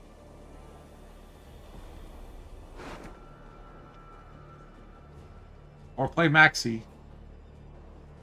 But y'all Syndicate enjoyers thinks it's blasphemy to play like any deck that doesn't run Junior. Every deck must have Junior, therefore every deck must be Devotion. Therefore, we will complain when we miss any card or suffer from any consistency or lose to something that requires Heatwave to answer. As like a Monsters enjoyer where we're not even allowed to remotely play Devotion except like binary ass build a deck for you Frost. I have very little sympathy for Syndicate players who complain of, oh, we don't have consistency.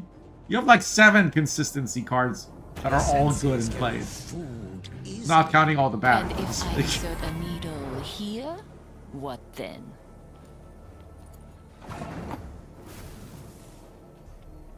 Yeah, the coup might have to get used on an illusionist. This is, I think, an easy Redea melee row lock to kill the Vigo. Although there's no Stefan in this deck either, so. The mysteries of this world. Wow, range row for the knife instead of melee for the lock. That seems questionable. Was he looking for a Crystal Skull? I guess Crystal Skull on this would have been kind of OP.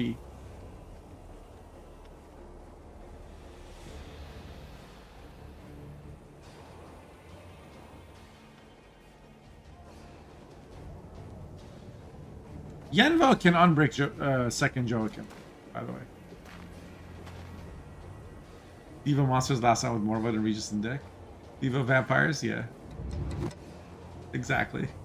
Diva Vampires is so copium. Except when my opponents play it, they draw every single goal. And then they still lose, but somehow they draw every single goal.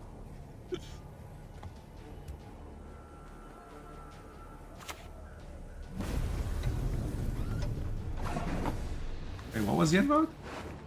An illusionist Yenbo? What the hell?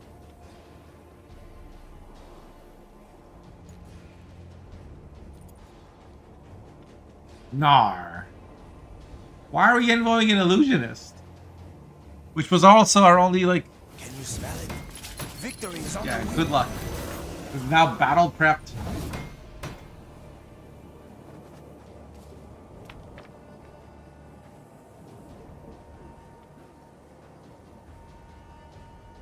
Like...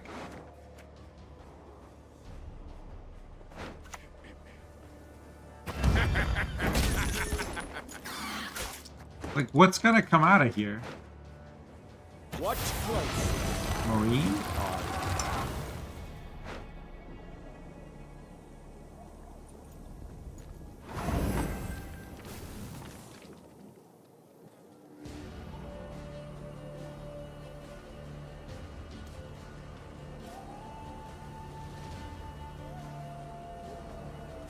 But is Yenbo first, right? Heatwave. Heatwave on the artifact, which was 6 points instead of the 7. Barbarians all.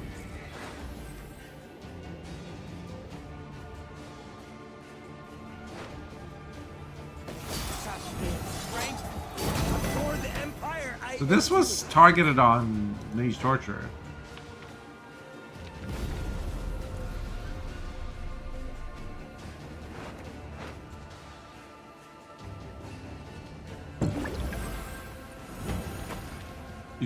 I guess if Joachim was placed somewhere else, the leader could always fix it for a truffle. Alright. Ninja Pang wins game number 1. That was just a very successful bleed. I don't see what Ipkata could have done after that round 2. Artifact was 7 because of Assimilate? Yeah. I guess it was the same. Unless the last card was like a Mage Torture, then it's 8. That's true. Artifact was better. Kill. Well played by Ninja Peng.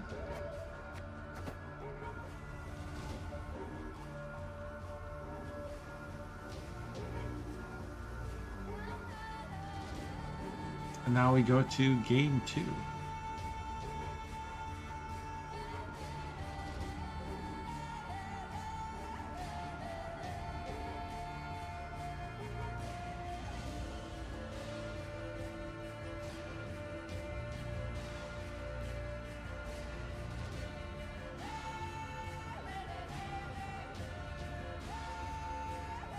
Joachim Soldier armor from leader against Ku Overlook hurts you. Yeah, I suppose that's like 1 point. Patience is 1 not point a you could have virtue denied for I the am known coup. to have. I don't think it was going to make a difference. When you're up by 31 points, you can afford to throw away 1.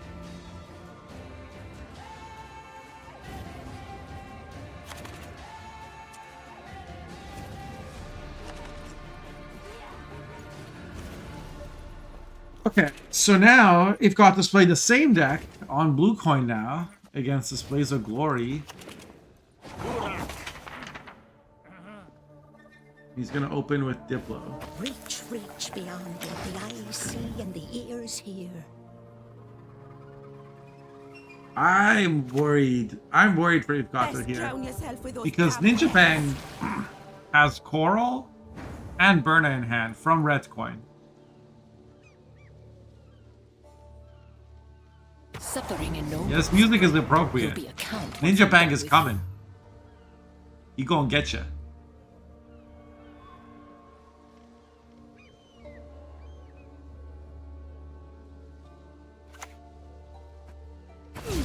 That might even be amusing.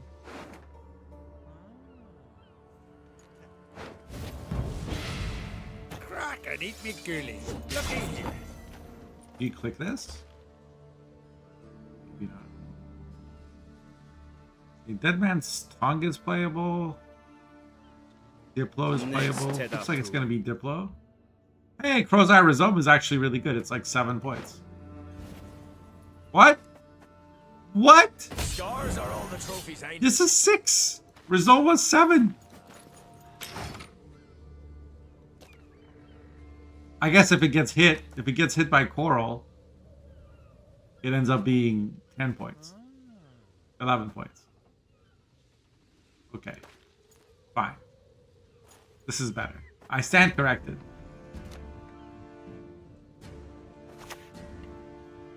You stand before the Queen of Skellige.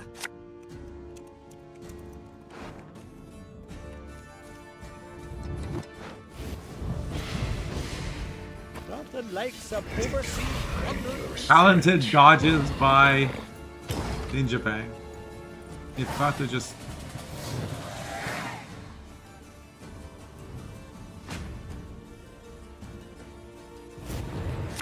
Decides to not commit, just accepts the loss on even.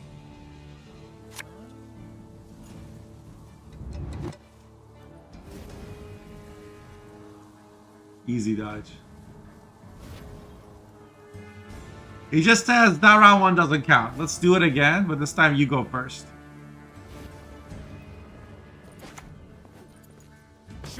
Yeah, I was surprised Tongue wasn't played, but maybe they wanted to...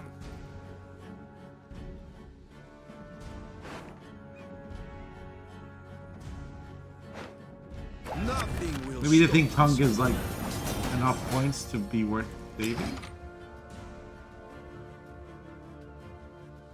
This deck has what tall punishes? There's a Geralt, and there's a leader for 13. Don't you pester me. So these blue hearts are going to be a little bit problematic. There's also a squirrel. Ninja Bang's not too fussed about playing squirrel right away.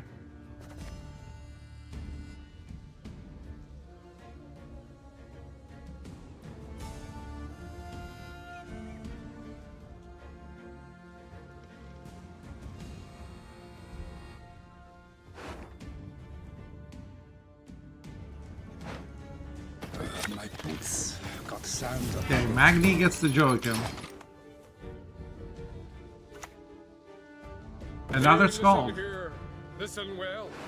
Yeah, Ninja Bang's just gonna do what he did last game.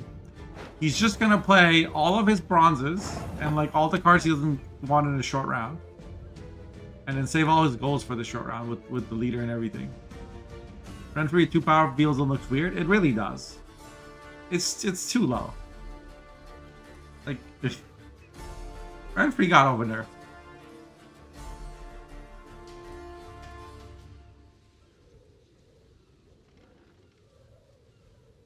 I mean, people will say she's still getting played. Yeah.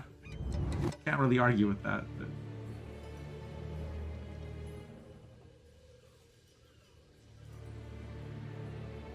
Isn't this like...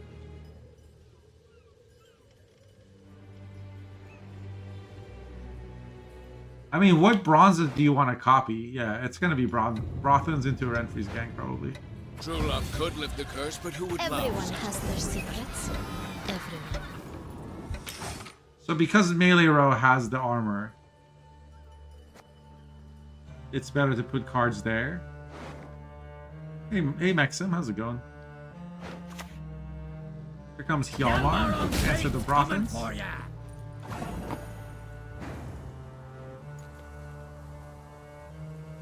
You don't want to go super tall.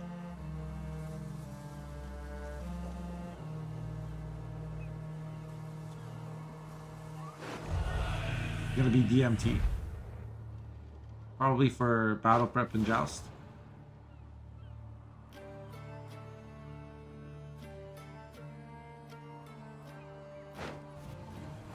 Nope. So you've got the gets ahead. Like you don't want to be a situation where Ninja Bang gets double last say against you.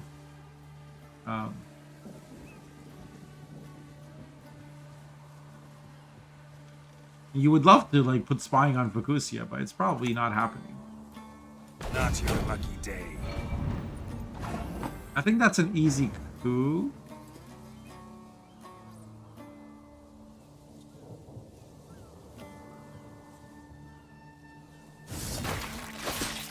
Yeah, it's a 15-point coup. Words. And with Sunset, Ikata gets ahead.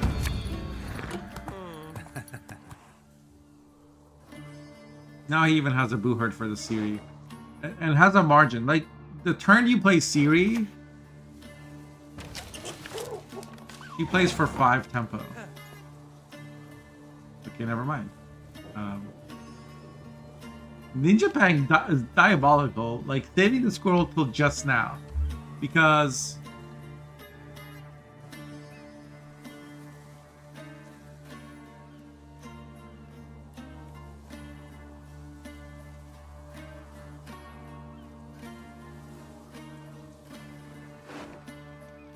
if Kata didn't have a Booherd in hand, this would be the last turn he could play Siri. Wait. What was...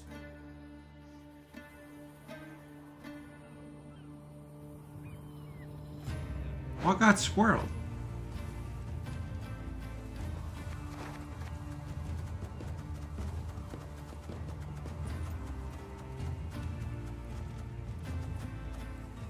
It was coup. Coup is what got squirreled. Okay. Never mind. I think Eve Kata's pretty happy. Ninja can play the Brockmore Warrior, but then Eve Kata will just play Boohert, and then I don't think Ninja can play any further.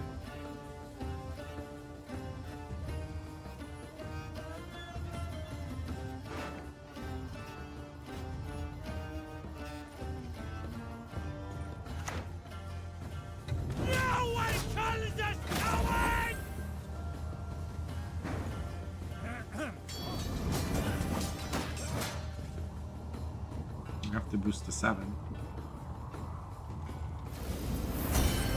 I guess you boost to 17 because it has armor. It's the only damage that's left is leader. 55 to 27, like Ninja didn't want to keep playing. If you play Fukusia, you just get Yenvoed. If you play Quen, you're losing a lot of your short round power. Of course, knowing this hand, you may want to play Quen. But there could have just as easily been a bronze. Like, this is one of the advantages of playing it a non-Calvite deck, is opponents don't know what's in your hand.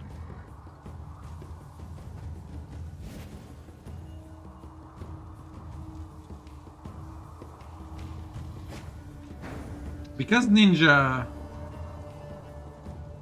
banished the coup, maybe now he can avoid getting... Like, Fukusia won't get cooed anymore, but Ninja still has to wait and play it late. Otherwise, he gets Mage Torture. Highly curious case.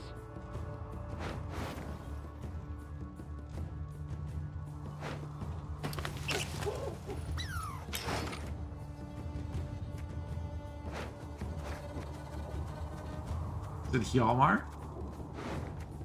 Yeah, Squirrel was used to banish Hjalmar because Fukusia on Hjalmar is something you can do near the end and not lose any rain value because it's a 9p card, so it's only 1 turn of rain.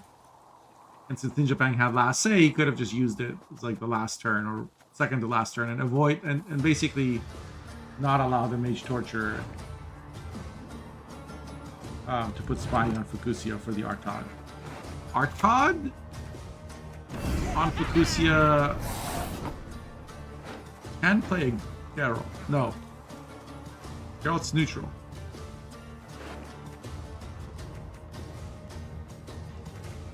Could play a Menno. Could play... I need not All spill Siri? blood to make you suffer like never before. It'll be too late. What are you gonna do, huh?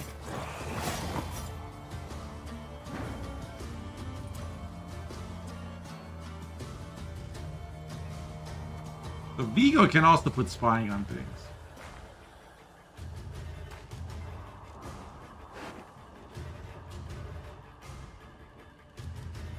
I think... Oh. If Joachim gets Magni, it's a brick. What is truth if not Her grace will not be pleased. It's not for me. Artaud's gonna play Darren to make sure Magni goes in the graveyard.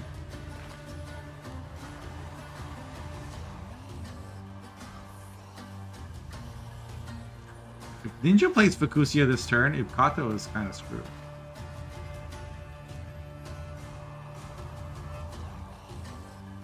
Because if Kato wants to lead her for the Fukusia.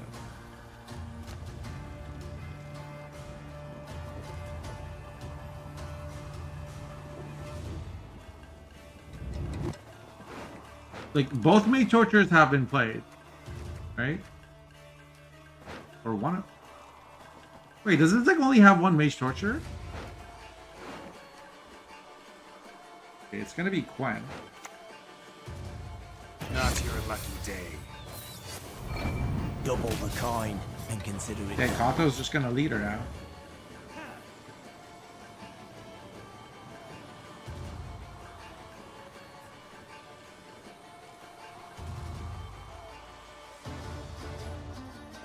Leader, Fukusia.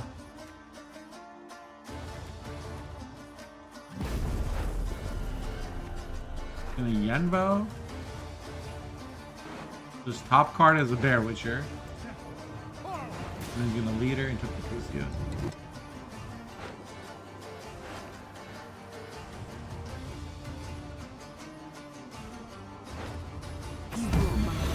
You shall never find peace. Wait, Brothen's is 10p now?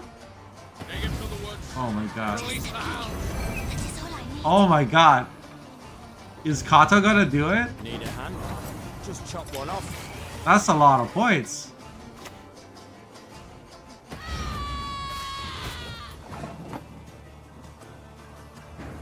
I think you play Artaud now. Yeah, you play Artaud into Darren on the melee row. Not allowed to sit back and do nothing. There's no Igni. Blood! Blood everywhere! That was a 17-point Artaud.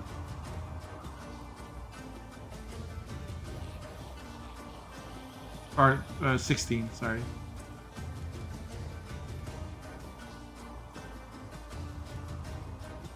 They gave NG a 23-point leader.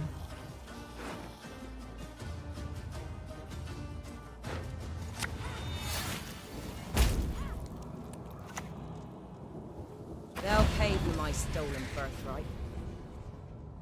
He didn't know, like, if he plays it early, he gets spied on. He does, I mean, he assumes. There's no player bronze. Destroy 8 is going to be the play. And then, what's the lowest provision? Yeah, lowest provision is the play. Because it's the 7. I fish breath? How dare you, foul swine! I shall flog them into submission. I'll cleave you in two.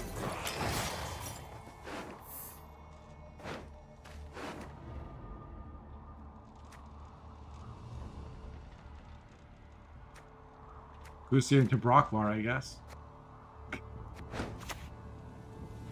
Your descendants, my beloved.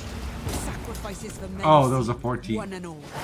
It's not bad, actually. He loses by 1 point. Or 3 points. Still, kind of crazy game. In high, like, if Ninja Fang sees the game, he'll be like, I should have played Fukusia. He wasn't getting it without leader. Like, we know that Arctic Aurora. I guess since Mage Torture was already played and Vigo was played. Yeah, playing Fukusia there was correct. I think. You just play Fukusia into a 6 or a 9? You didn't expect NG to win? Shocking.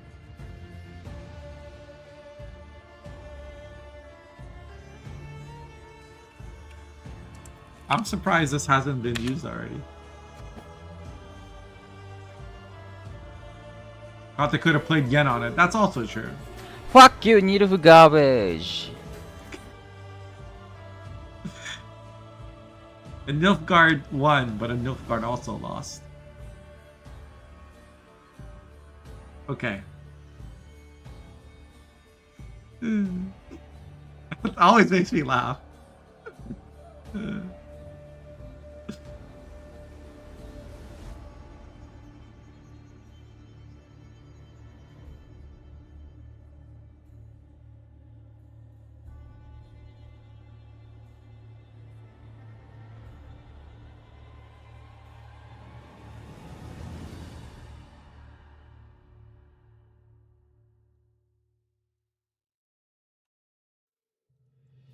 The ninja can still play the Blaze of Glory deck, or they can play Shield Wall deck.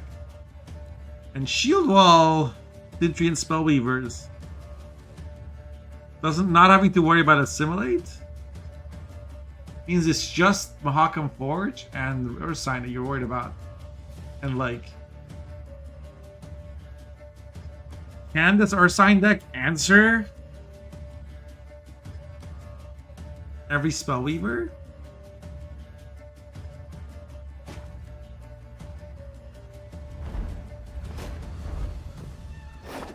It's Dwarves.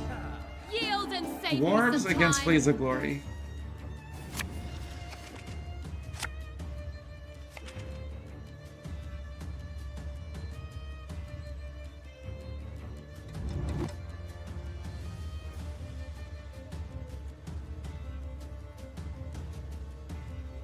It's interesting that this is, like, I'm surprised that he got to pick the Dwarf deck.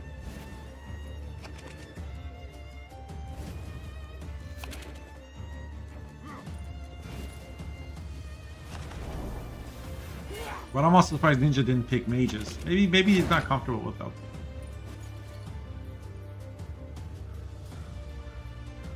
You can kiss my tail goodbye. I guess he was. If you're expecting Spellweavers, Dwarves is better.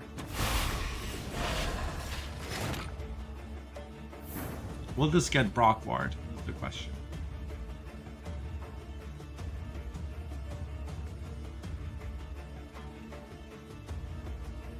So maybe Ninja Pack expected Ipkato to pick Dwarves in order to counter his Spellweavers, and so he went with Blaze of Glory because it does well against Dwarves. It has the tempo to survive Blue Coin.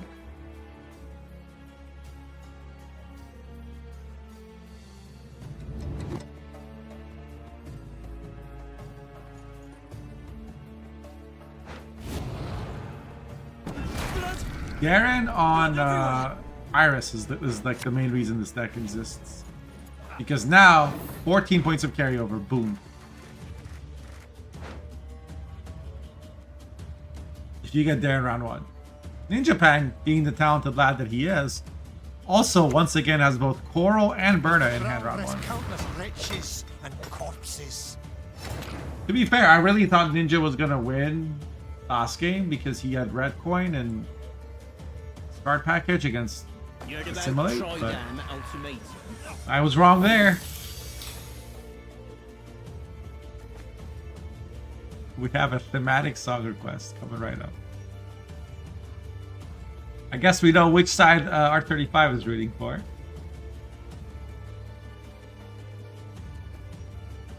Yeah, not at all biased, for sure.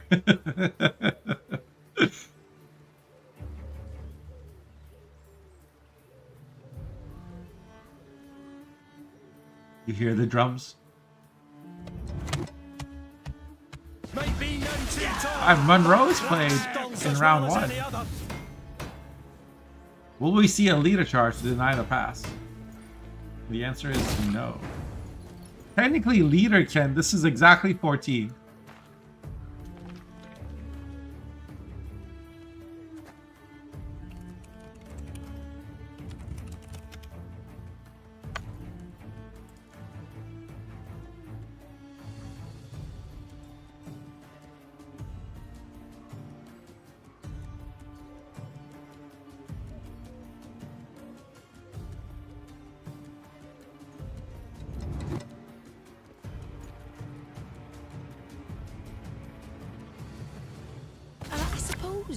And the end.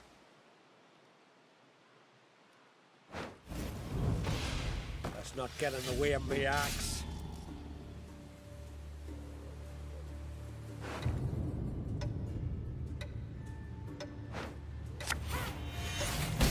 Yep.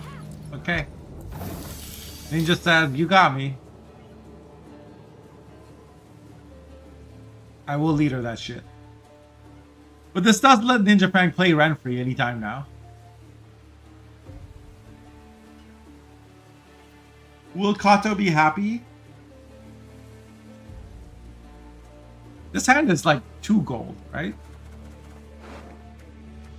Like, what do you do if you play Berna here? And all you draw is like Fukusia and Quen. Like, what do you discard? Oh, I guess you have Mark Barging hand. So you're probably happy. You're probably fine. Did Ninja overreact by leadering there? We're the best regiment in the whole plowing north.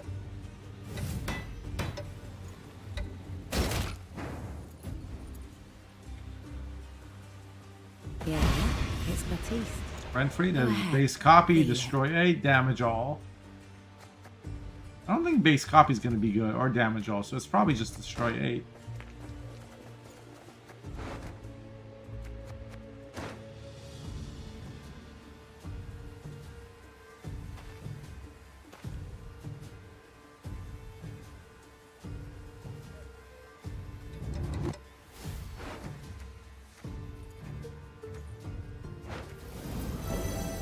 And then odd even, which gets 1 point so far.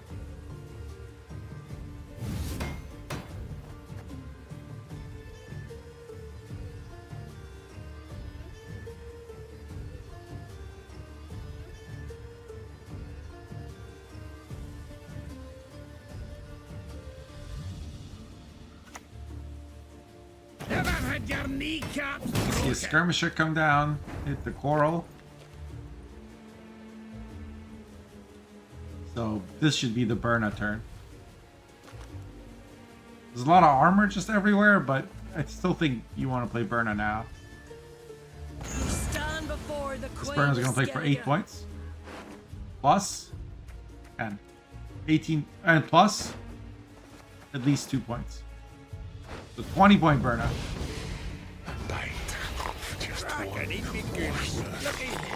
I think you've caught those passage. Not bad at all. But you're glad you got all this out now rather than later. Later would have been even worse.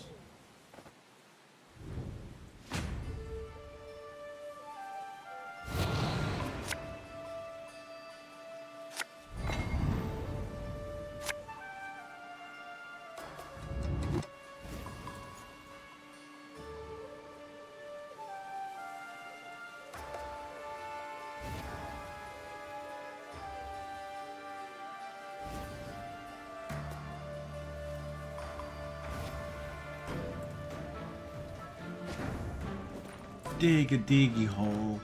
Dig.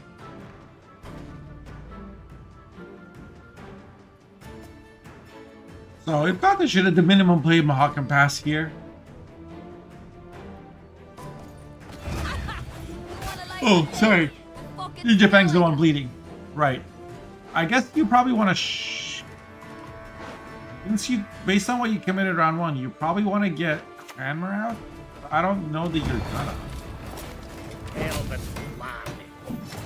Yeah, good luck with that. Well, this can actually kill the skirmisher. You just click it because it ignores armor. It works.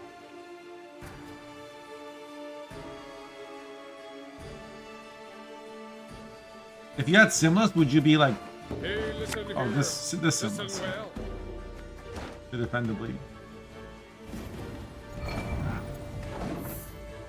How do you not click this?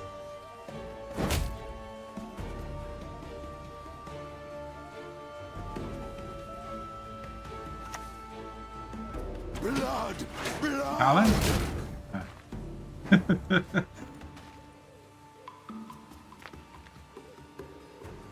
Yes. Ulula's extra damage. Whenever enemy uses your warriors, damage it by 1. So the 2 damage hits the armor, but the 1 damage ignores armor. And it goes through. So you click this, and then your opponent doesn't have a 5 armor unit, and you have a 4 power ukulele. Like, not clicking it was at least a 4-point mistake, likely more if this gets value.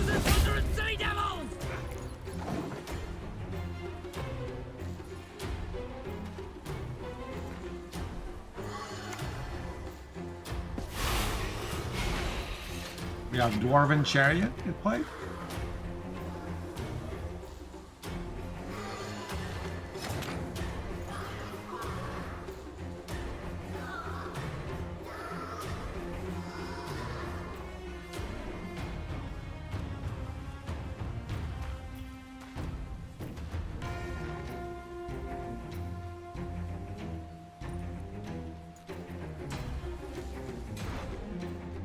Here comes Geralt Gwent for a Bear Witcher.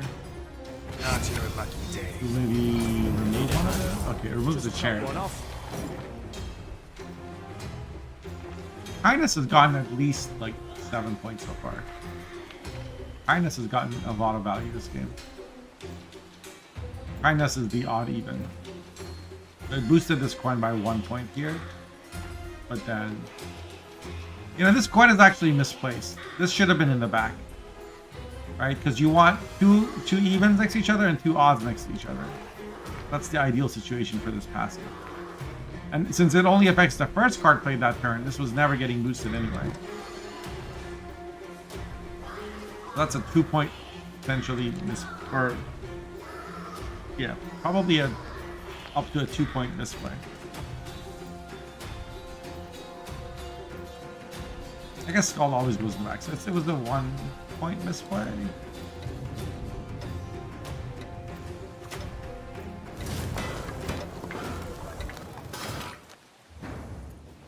So Epcot is gonna try and keep Zoltan Warrior and Eskel for the last round. He'll probably play Cranmer and Marauder here.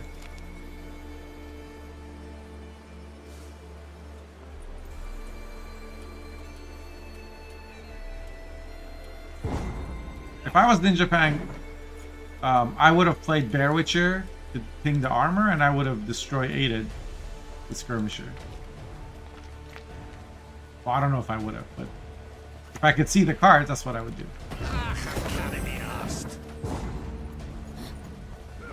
The Ninja does bleed the Cranmer out, but there's still Mahakam Pass, there's still Zoltan Warrior. Simba still has double backup plan, potentially.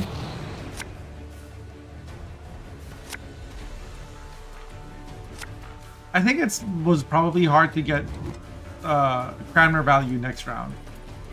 You're probably okay to play it there. Interesting that we're keeping backup. Okay. Or Armor's Workshop, but I guess. No Simless again. Nipato's just very sad. Wait, no. Council gets him Simless, but he bricked the backup plan. So Simless is kind of garbage anyway. Oh, and he misses Novigradian Justice. Then all around feels bad. But it draws for Ipkato. The last mulligan was deadly. And he has to open with the backup plan. Oh, okay, well, no chance.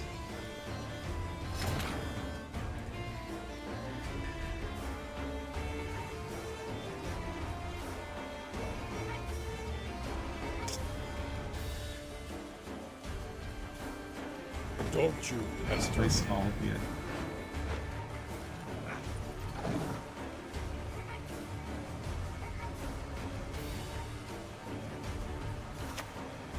No mercy! It's gonna be Simless, right? Oh my god. Act your age. At 2 centuries, you behave like you were barely 1.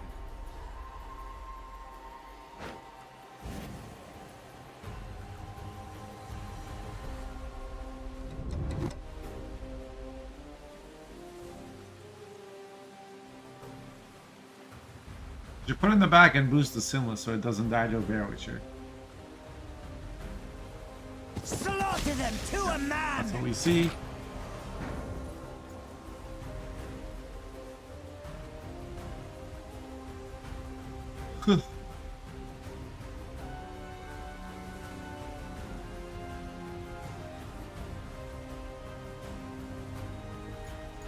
Is this Facusia?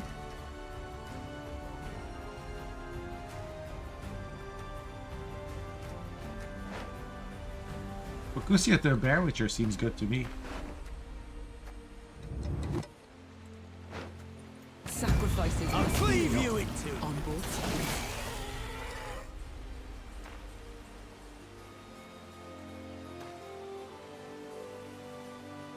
We will see a Zoltan on the back row.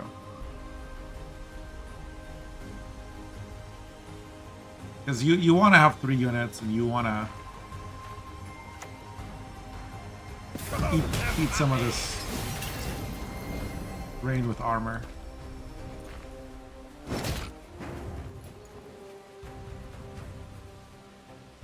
You should see another bear. Well,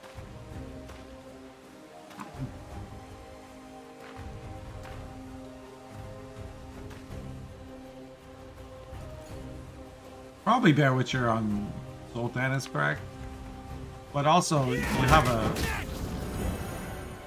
a leader that's destroy 8.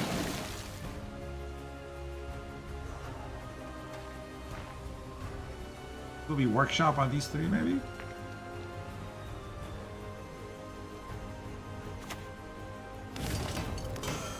On those 3. Okay, to re-enable Zoltan. Now the Zoltan will get destroyed with Curse of Pride. Geralt's a brick. Ninja might not have enough points. Because there's a leader and there's a ass. What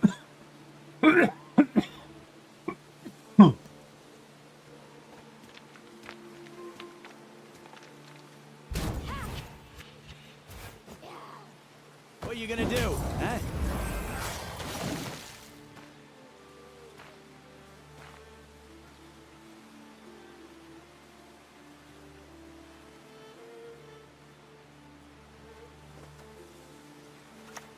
Just he waved to 8. This close. No! Well, maybe actually. Eudora? Yeah, just putting armor on everything to just absolutely minimize rain value. Or negate. It's also bad for this Brock for Warrior now. It's still probably good to hit the Rowdy Dwarf. Hope you get lucky with rain.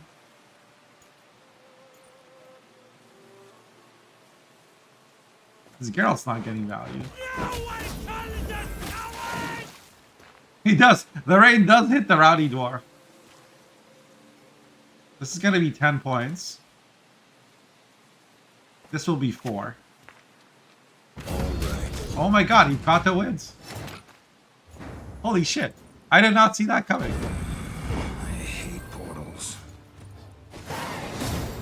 Congratulations to Ipato, aka Manhunt, on winning Mosh Weekly number 94. That was a crazy game. Yeah.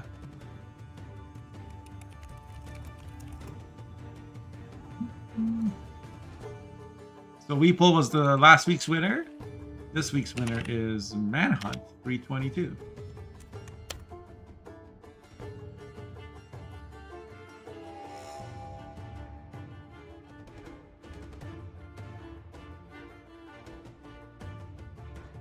Javelin was asking that when Ulula says an enemy unit whenever it takes damage from one of your warriors. Yes. Whenever your armor is hit, you're taking damage. You're not becoming damaged, but you're taking damage, so it counts.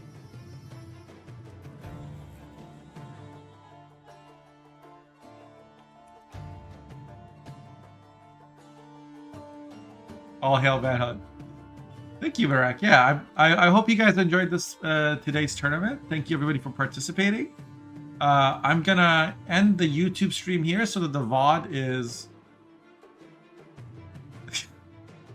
so the VOD is just a tournament. As a reminder, we do this every Sunday. If you want to participate, you're welcome to join. Just come to my channel, type !tourney, or check on tournaments